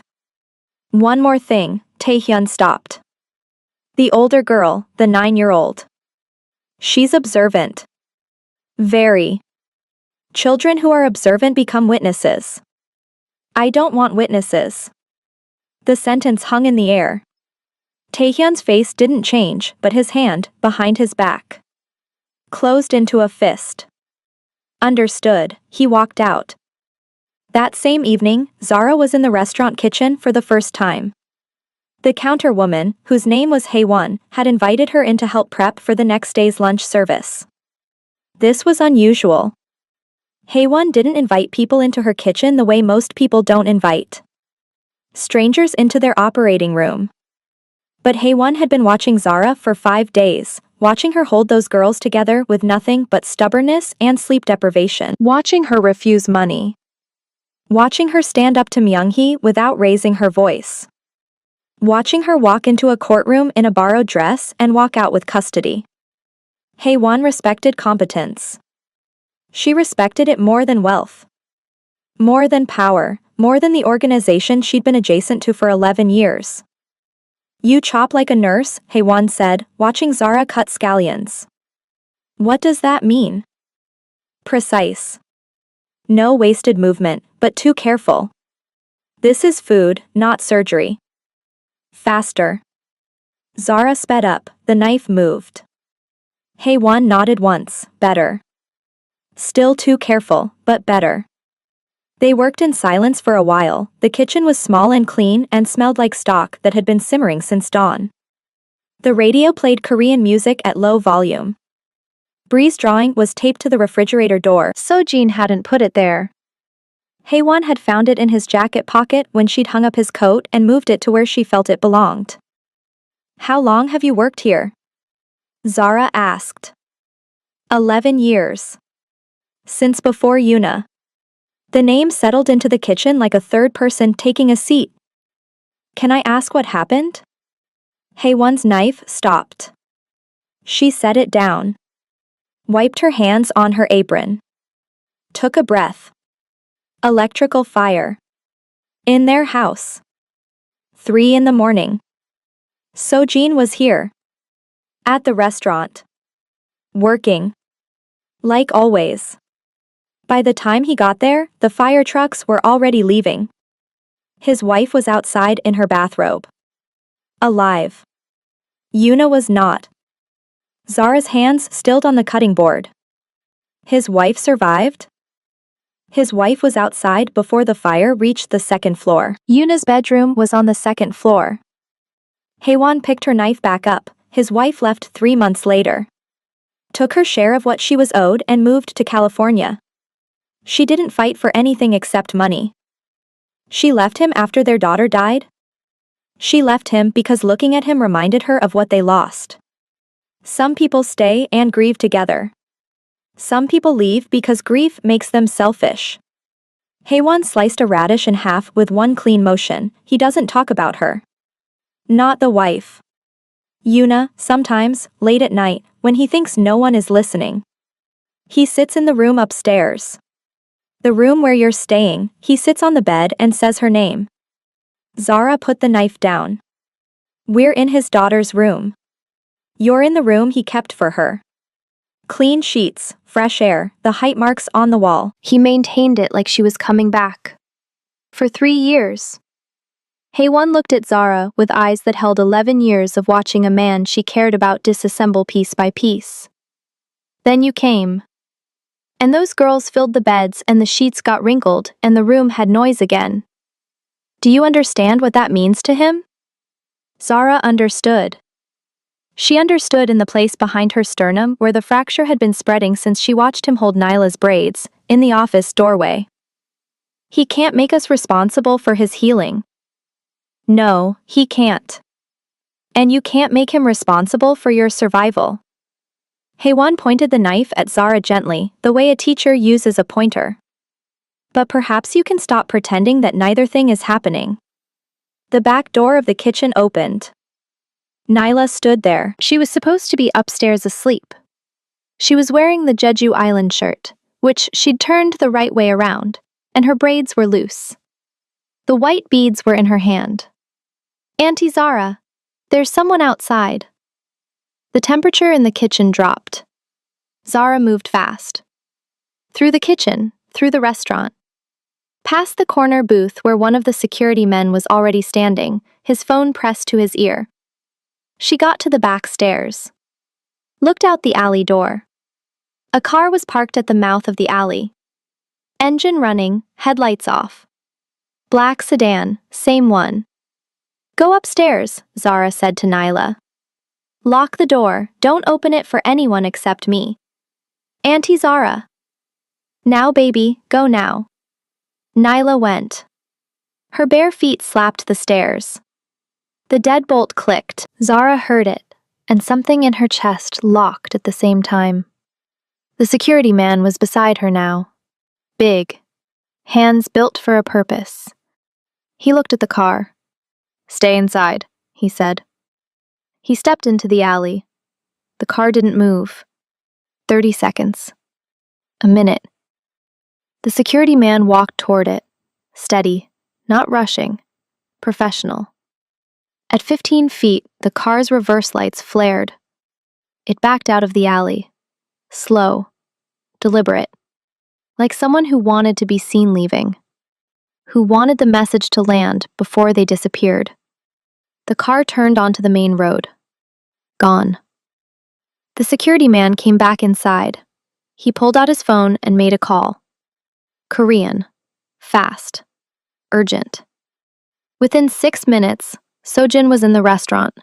He'd been at a meeting across town. His tie was loosened. His jacket was off. The burn scar was fully visible, running up his forearm further than Zara had seen before. It went past the wrist, past the elbow, halfway to the shoulder. He'd been reaching into that fire for a long time. "Where are the girls?" "Upstairs, locked in." "Did they see anything?" Nyla saw the car from the window. Sojin's jaw hardened. He turned to the security man and spoke Korean. 1 sentence. The man nodded and left through the front door. Within minutes, a second man arrived. Then a third. The restaurant that had been quiet 5 minutes ago now had the energy of a command center being activated. Sojin turned to Zara. "I'm moving you." "No, this isn't a negotiation." "You're right, it's not. Because we're not leaving." Zara's voice was low, controlled. The same bedrock tone she'd used with Myung-hee, with Dale Harrigan. With every force that had tried to push her sideways since her sister died. Those girls just got stable. They just stopped flinching at every sound. They just started sleeping through the night. I'm not packing them up and running because someone parked a car in an alley. Someone parked that car because they wanted you to know they could. I know what it means. Do you? Because these are not people who stop at messages. And I am not a person who runs. She stepped closer, not aggressive, direct. You said you needed help. This is what help looks like. I stay, the girls stay, and we figure out who's sending the cars. Sojin looked at her. 5'5", wrinkled scrubs she'd changed back into after the hearing. Hair coming loose from the bun, bags under her eyes. $217 in her checking account. And she was standing in front of him, telling a man who controlled half the East Side that she wasn't moving. You're the most stubborn person I've ever met. You clearly haven't met enough black women.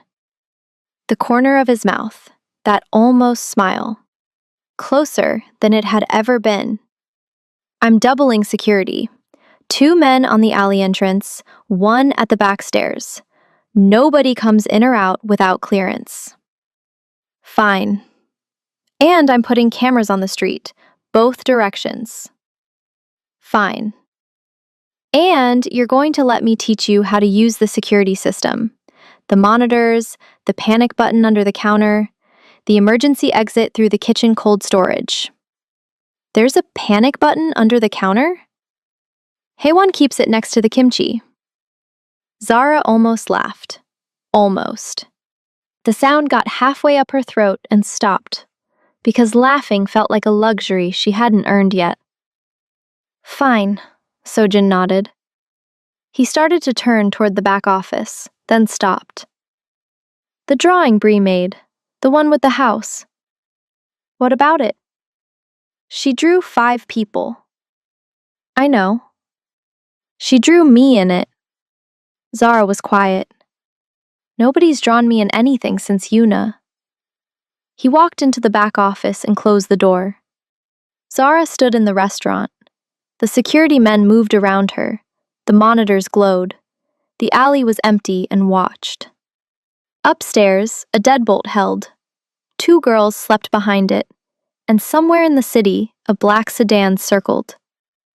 But in this building, in this moment, the walls held.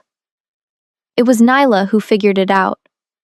Not because she was looking, because she never stopped looking. Because a 9-year-old who had watched her mother die and walked 12 blocks barefoot and learned to sleep with one ear on a deadbolt had developed the kind of radar that most adults never build.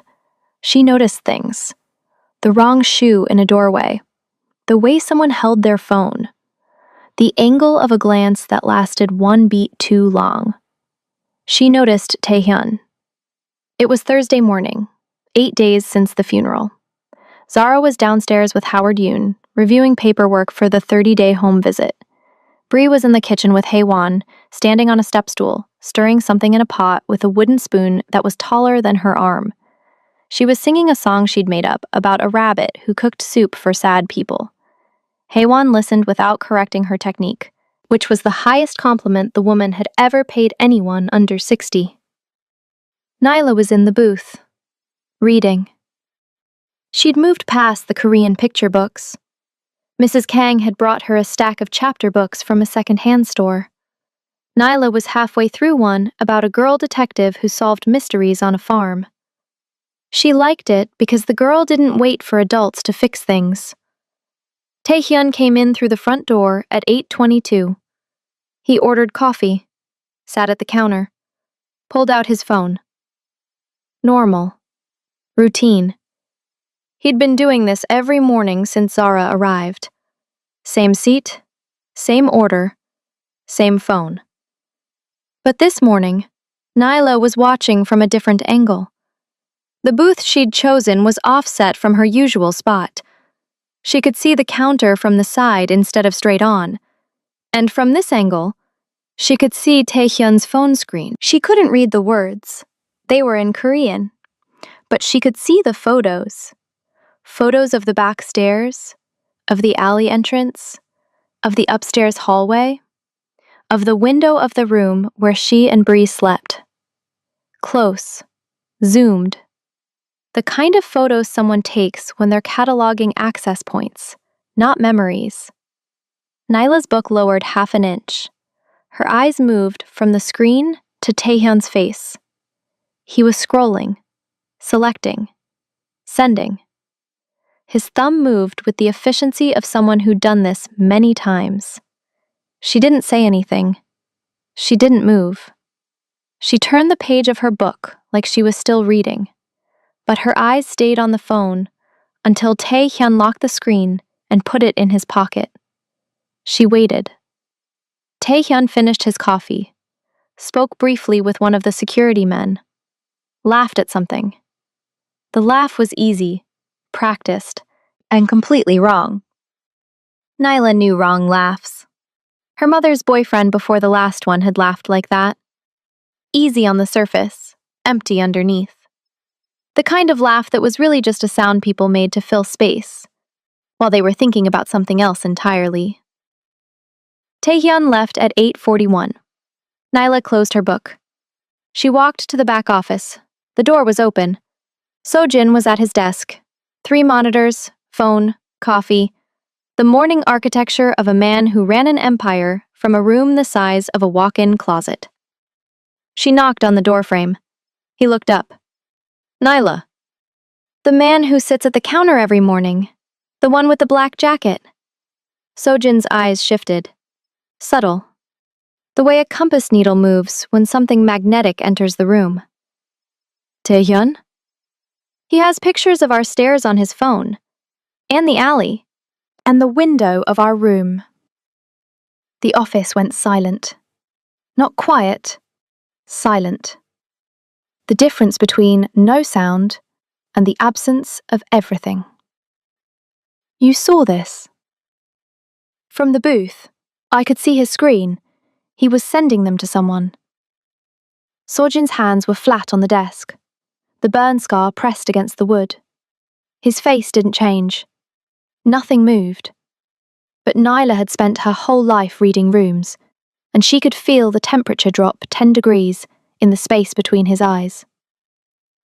How long was he looking at the photos? 3 minutes, maybe? He picked some and sent them. Then he locked his phone. Did he see you watching? No, I was reading my book. She held it up. The girl detective on the cover stared out with illustrated confidence. I pretended. Sojin looked at the 9-year-old standing in his doorway, with a second-hand mystery novel and intelligence that most of his trained men hadn't demonstrated in a decade. He looked at her the way you look at someone who just handed you the missing piece of a puzzle you didn't know was incomplete. Nyla, listen to me. What you just told me is important, very important, and I need you to do something hard. What? Don't tell anyone else. Not Bree, not your aunt, not Haewon, not yet. Can you do that? Nyla's chin lifted. I kept a secret when Mama was sick.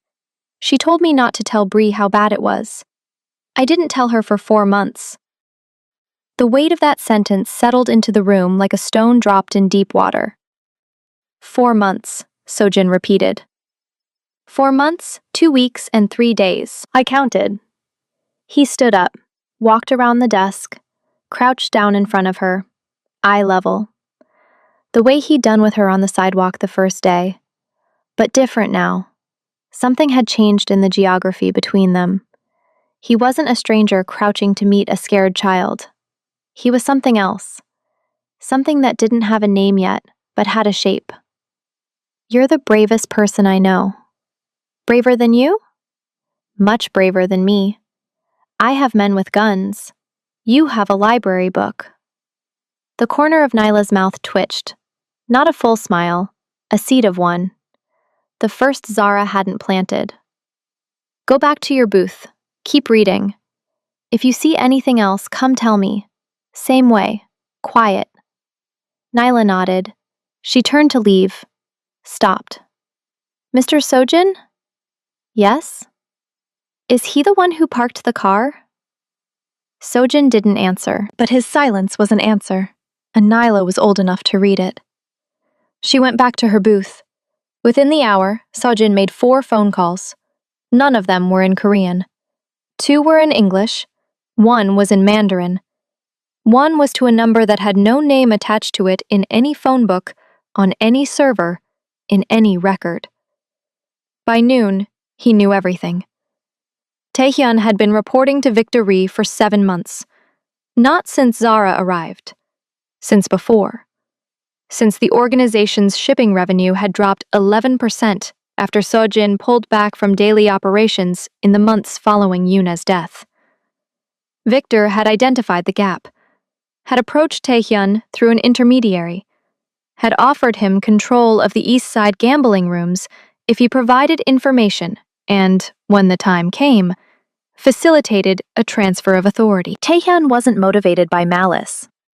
He was motivated by the calculation that Sojin was declining and Victor was ascending, and the smart money was on the man who wasn't grieving. He had a daughter in Virginia. He sent money every month. He needed the income to keep flowing. Loyalty was a luxury he couldn't afford. Sojin understood this. Understanding didn't make it hurt less. He sat in his office with the monitors glowing and the photo of Yuna.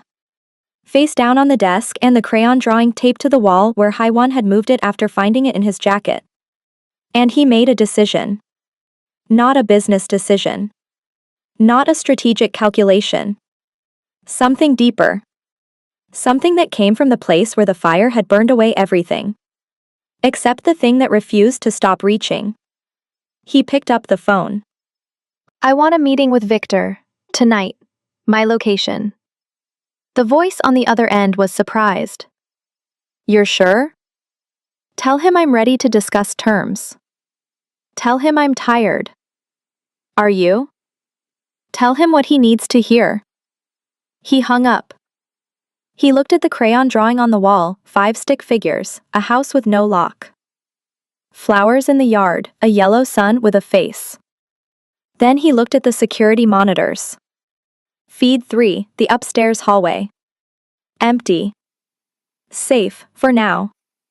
That evening, Sojin did something he hadn't done in 3 years. He cooked. Not in the restaurant kitchen. In the small kitchen behind it, the private one. The one with the gas stove he'd installed when the building was renovated and the copper pots he'd brought from the house before he sold it. The house with the second-floor bedroom. The house with the electrical fire.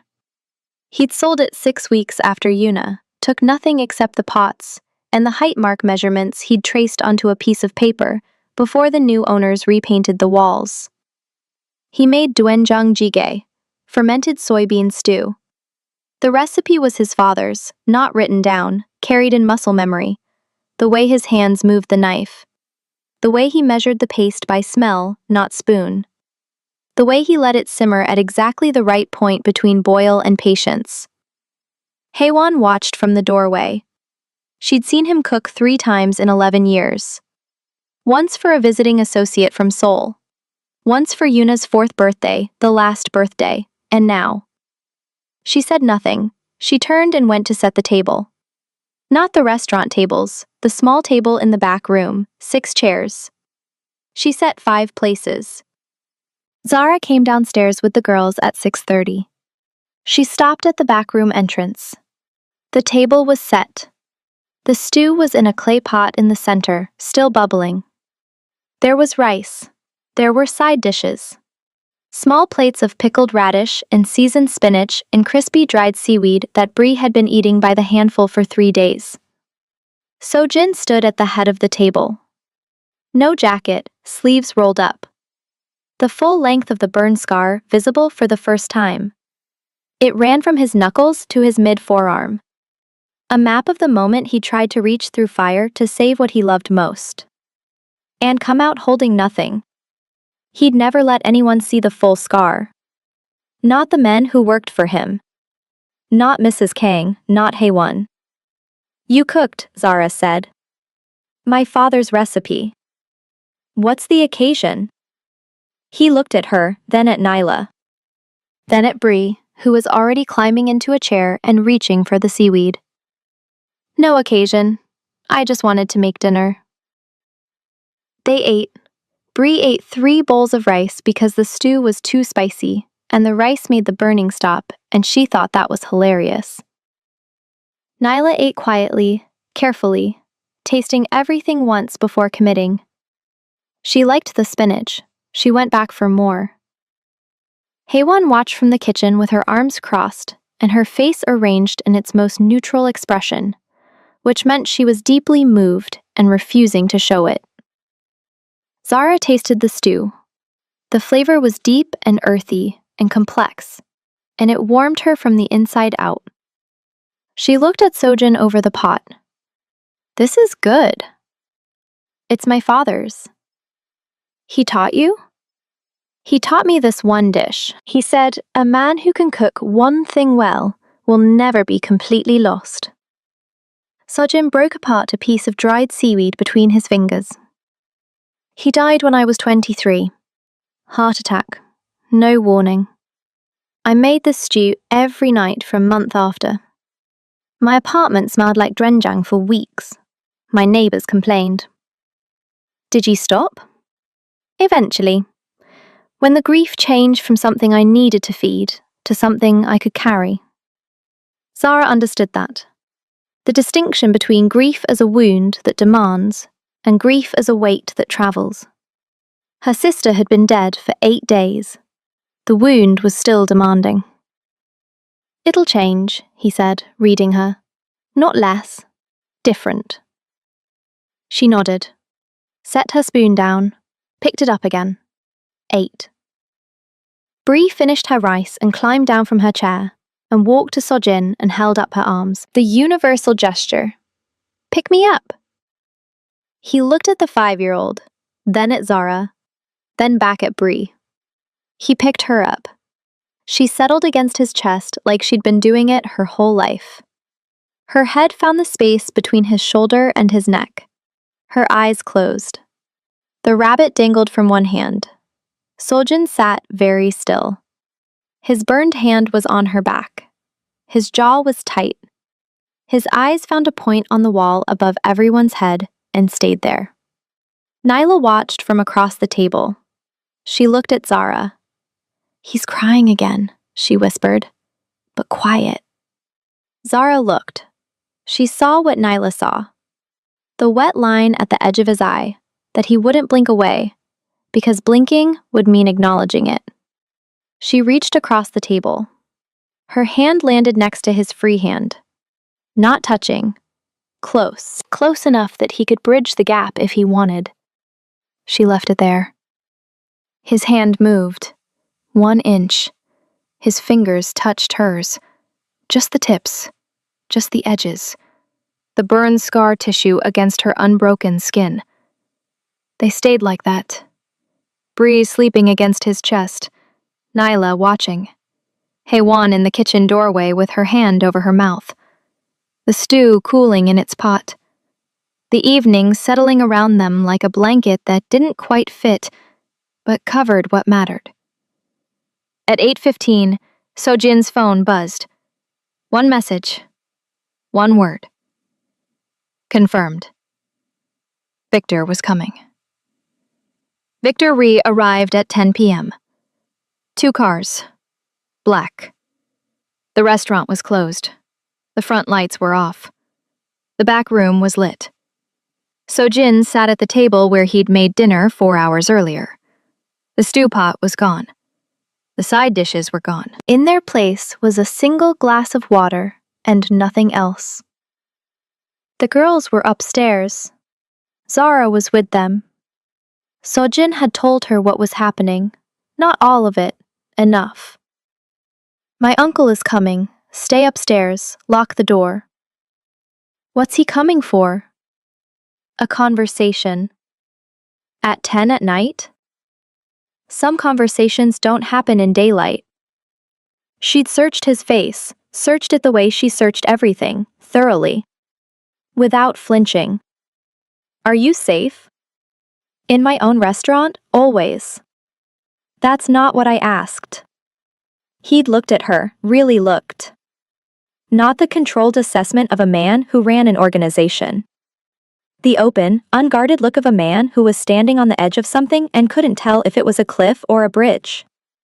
"I'm safe," he said. "And after tonight, you will be too."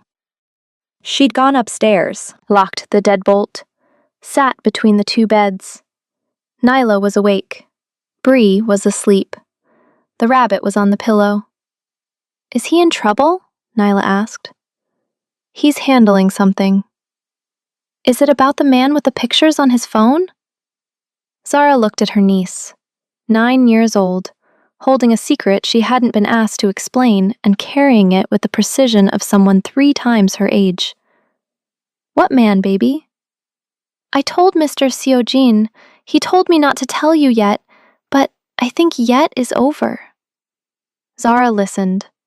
Nyla told her everything. The phone, the photos, the stairs, the alley, the window, Taehyun's name, the wrong laugh. Zara's blood went cold. Not from fear. From the recognition that the danger had been sitting at the counter, drinking coffee every morning while her nieces ate breakfast 10 feet away. She pressed her back against the wall between the beds. 1 hand on Bree's ankle, 1 hand in Nyla's. "We're going to stay right here, and everything is going to be fine." Nyla looked at her. "You pressed your lips together." "I know. This time, I'm choosing to believe it anyway." Downstairs, Victor Rhee walked through the front door like he owned the air inside the building. 2 men flanked him. They were younger than Sojin's security. Sharper suits. Harder eyes. They scanned the restaurant and positioned themselves at the door. Victor sat across from Sojin. He unbuttoned his jacket, placed his hands flat on the table. A mirror of his nephew's posture.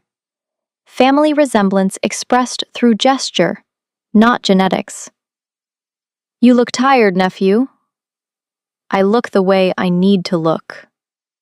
Victor smiled.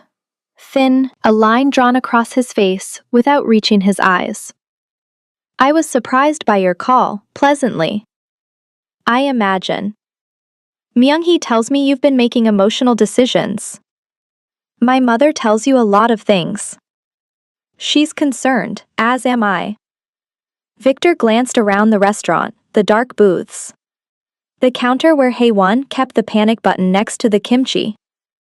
The security monitors visible through the open office door. This was always going to be a conversation, Seo-jin. Whether you initiated it or I did. I preferred that you did. It suggests clarity. Clarity about what? About the future of this organization. About whether you intend to lead it or inhabit it. Victor leaned forward, 1 inch. For 3 years, you've been present but not engaged. Revenue is down, operations have thinned. Your men are loyal, but loyalty without direction becomes inertia. I've watched this, patiently. Because you are my sister's son, and because Yuna's death earned you a measure of grace that I would not extend to anyone else. Grace. Seo-jin repeated the word like it was a coin he was testing for weight. Grace has a shelf life, nephew. Mine has expired. Seo-jin picked up the glass of water, drank, set it down. The gesture was deliberate. A man who controls the pace of the room, controls the room. You sent a man to offer money to the woman upstairs. Victor didn't blink. I sent an option. You sent surveillance to my alley at 3 in the morning. I sent awareness. You turned Taehyun. For the first time, something behind Victor's expression shifted. Not surprise, recalculation. The realization that the board had changed while he wasn't looking. You know about Taehyun. I know about everything, uncle. That's the difference between grief and stupidity. I've been one. Never the other. Victor sat back, his hands remained flat on the table, his men by the door shifted weight but didn't move. Then you know what I'm proposing. You're not proposing, you're positioning. You want the east side. You want the shipping routes, you want the gambling rooms. And you want me to step aside quietly because grief has made me soft. Hasn't it? Seo-jin was quiet for a moment. He turned the glass of water on the table. 1 rotation. The water didn't spill. 3 years ago, my daughter died in a fire while I was in this restaurant, at this table, doing the work that you're now telling me I've abandoned. His voice was low, even. Every word placed like a stone in a wall. I reached into that fire, and I pulled out nothing. I burned my hand down to the tendons, holding nothing. And every day since, I've woken up and come to this restaurant and sat at this table and run this operation with a hand that doesn't close all the way because the nerve damage starts at the wrist. He held up his left hand, open. The scar tissue gleamed under the overhead light. His ring finger and pinky didn't extend fully. They curled slightly inward, a permanent fist he couldn't release. You think that's weakness? He lowered the hand. That's the hand of a man who reached into fire for something he loved. What have you reached for, Uncle? What have you ever reached for that burned you? Victor's expression didn't change, but his breathing did. 1 beat longer on the inhale, Seo-jin caught it. Here's what's going to happen, Seo-jin said. Taehyun's access has been revoked as of 2 hours ago. His codes are changed, his accounts are frozen. He'll find out in the morning, you'll find out now. Victor's jaw tightened. The man you sent to the alley at 3 a.m. has been identified. His name, his address, and his vehicle registration are in a file that's currently sitting in 2 locations. One of them is my safe, the other is not. Seo-jin let that settle. The woman upstairs, the children upstairs, are not leverage. They're not strategy, they're not a pressure point. They're under my protection, and my protection has not declined. It has focused. Victor stared at his nephew. The restaurant was silent. The security men by the door breathed in unison. You're making a mistake. I've made one mistake in my life, Uncle. I was in this building instead of in my house when the wiring failed. Every decision since then has been precise. He stood. This conversation is over. The organization is mine. It was my father's before me. It will remain mine. If you test that again, the file in my safe goes to a location that will end your retirement plans.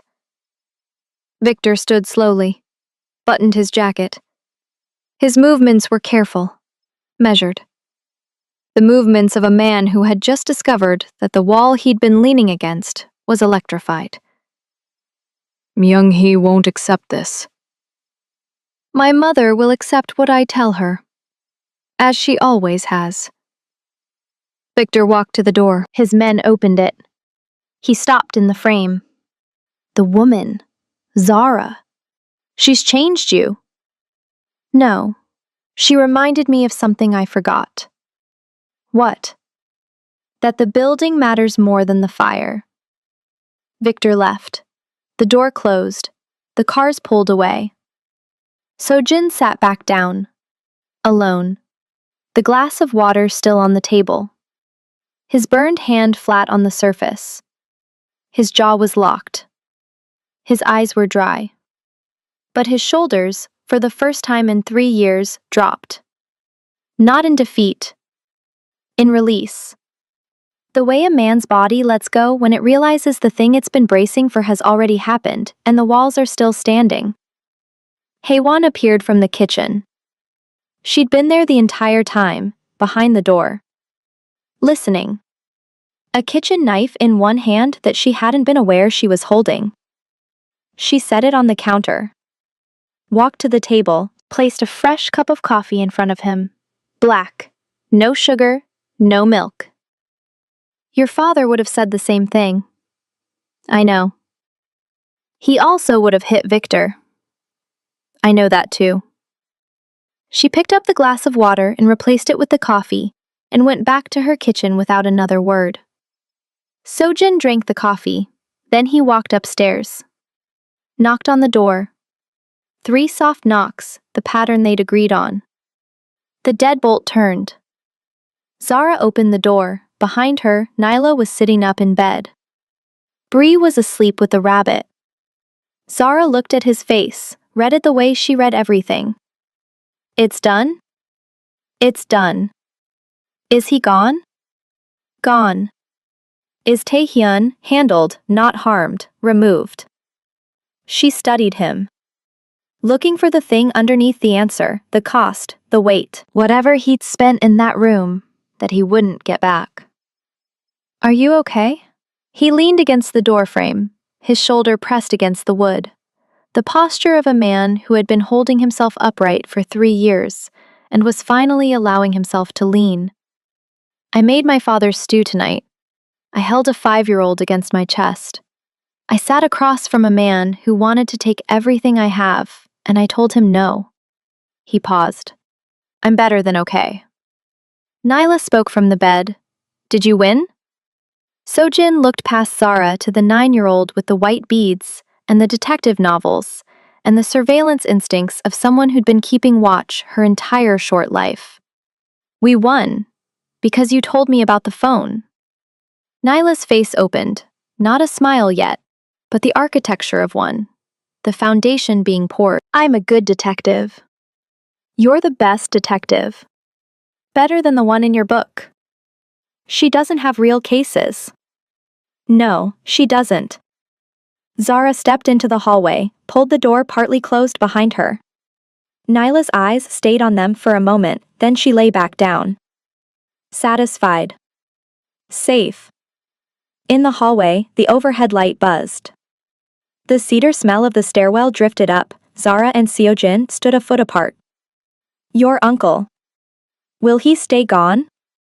He'll stay in his lane, the file ensures that. And your mother? My mother will come around. Not quickly, not easily. But she'll come around. What makes you sure? Because tomorrow, I'm going to call her and tell her to come see the girls. Not the situation.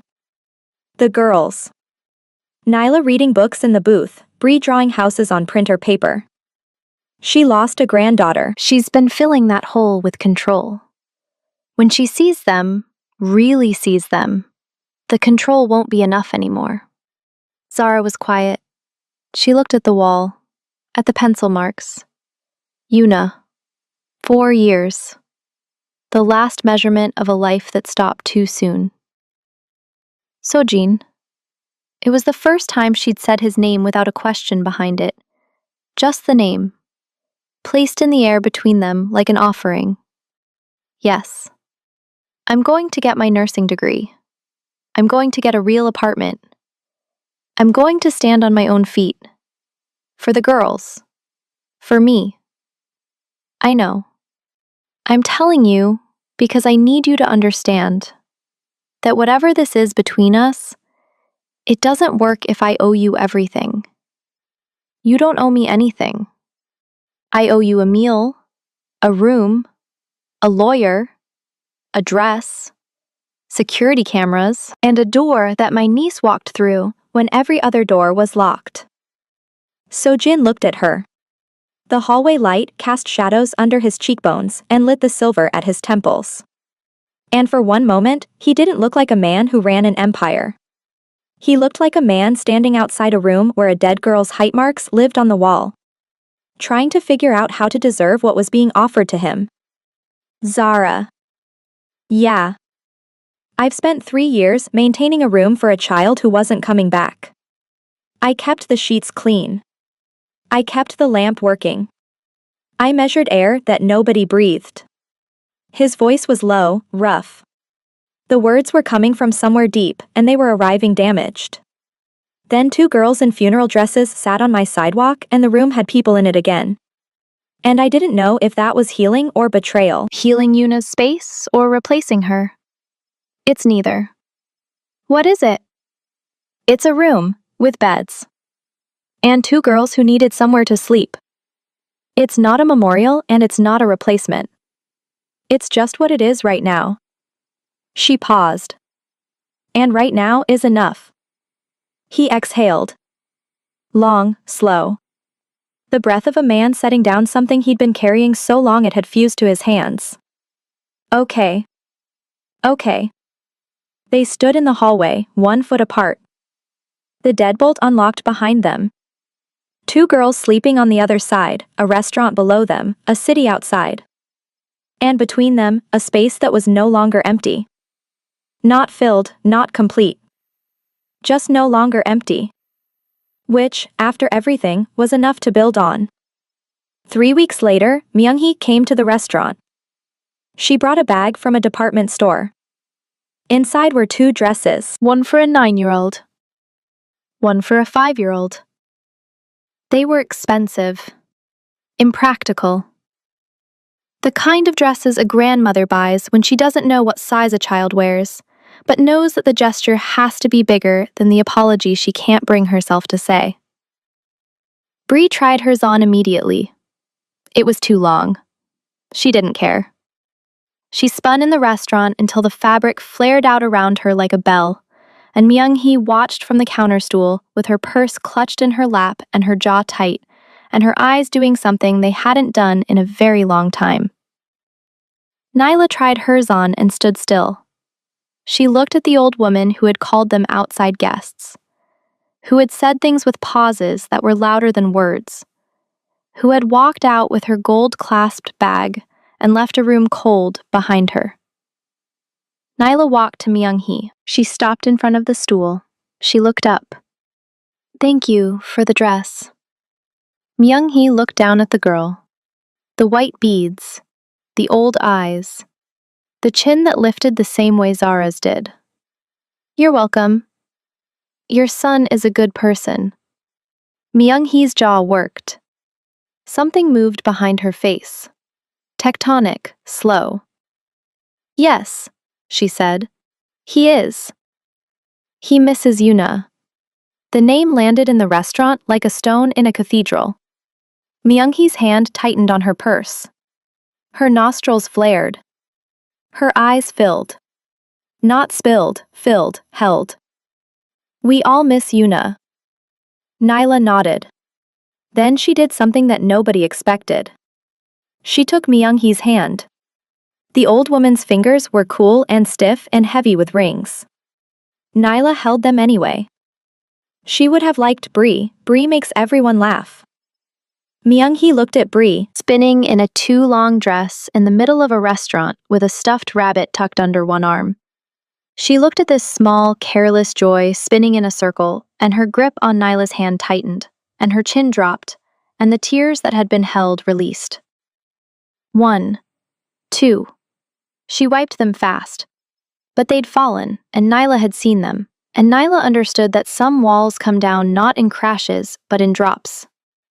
Sojin watched from the kitchen doorway. Zara stood beside him. Their shoulders were 2 inches apart. "Told you," he said. "You didn't tell me anything. Nyla did all the work." "She usually does." 6 months later, Zara passed her nursing certification exam. She moved into a 2-bedroom apartment 14 blocks from the restaurant. Close enough to walk. Far enough to stand on her own floor. Sojin offered to pay the deposit. She declined. She'd saved it herself. 3 months of extra shifts. 3 months of Haewon watching the girls while Zara studied at the kitchen table after closing. The apartment had locks that worked. It had 2 bedrooms. It had a window in the living room that faced east and caught the morning light. On the wall beside the girl's bedroom door, Zara made a mark in pencil. Nyla. 9 years, 7 months. Below it. Bree. 5 years, 4 months. Nyla looked at the marks. She touched them with her fingertip. Like Yuna's wall. Like Yuna's wall. But these ones keep going. Every Sunday, they went to the restaurant for dinner. Sojin cooked his father's stew. Haewon made juke.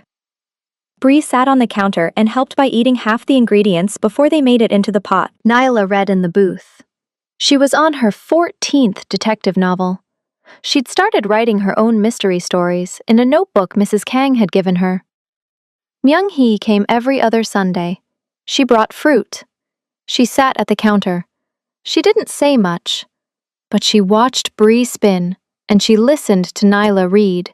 And once, exactly once, she reached out and straightened a bead in Nyla's braid that had twisted sideways. Nyla let her. On the wall of the room upstairs, the pencil marks stayed. Yuna. 4 years. They would always stay. Sojin didn't cover them, didn't paint over them. The room was empty now, but the marks remained. Not a memorial, not a wound, just evidence that a girl named Yuna had lived, and been measured, and loved, by a father who kept reaching into fire long after the flames went out. Bree's drawing stayed on the refrigerator. 5 stick figures, a house with no lock, flowers, a yellow sun with a face, and a tall figure with a line on his hand, who stood next to the door as if he'd been standing there all along, as if he'd always been waiting for someone small enough to draw him back into a family. If this story made you feel something, subscribe and turn on notifications so you don't miss our next story. Share your thoughts in the comments and inspire others.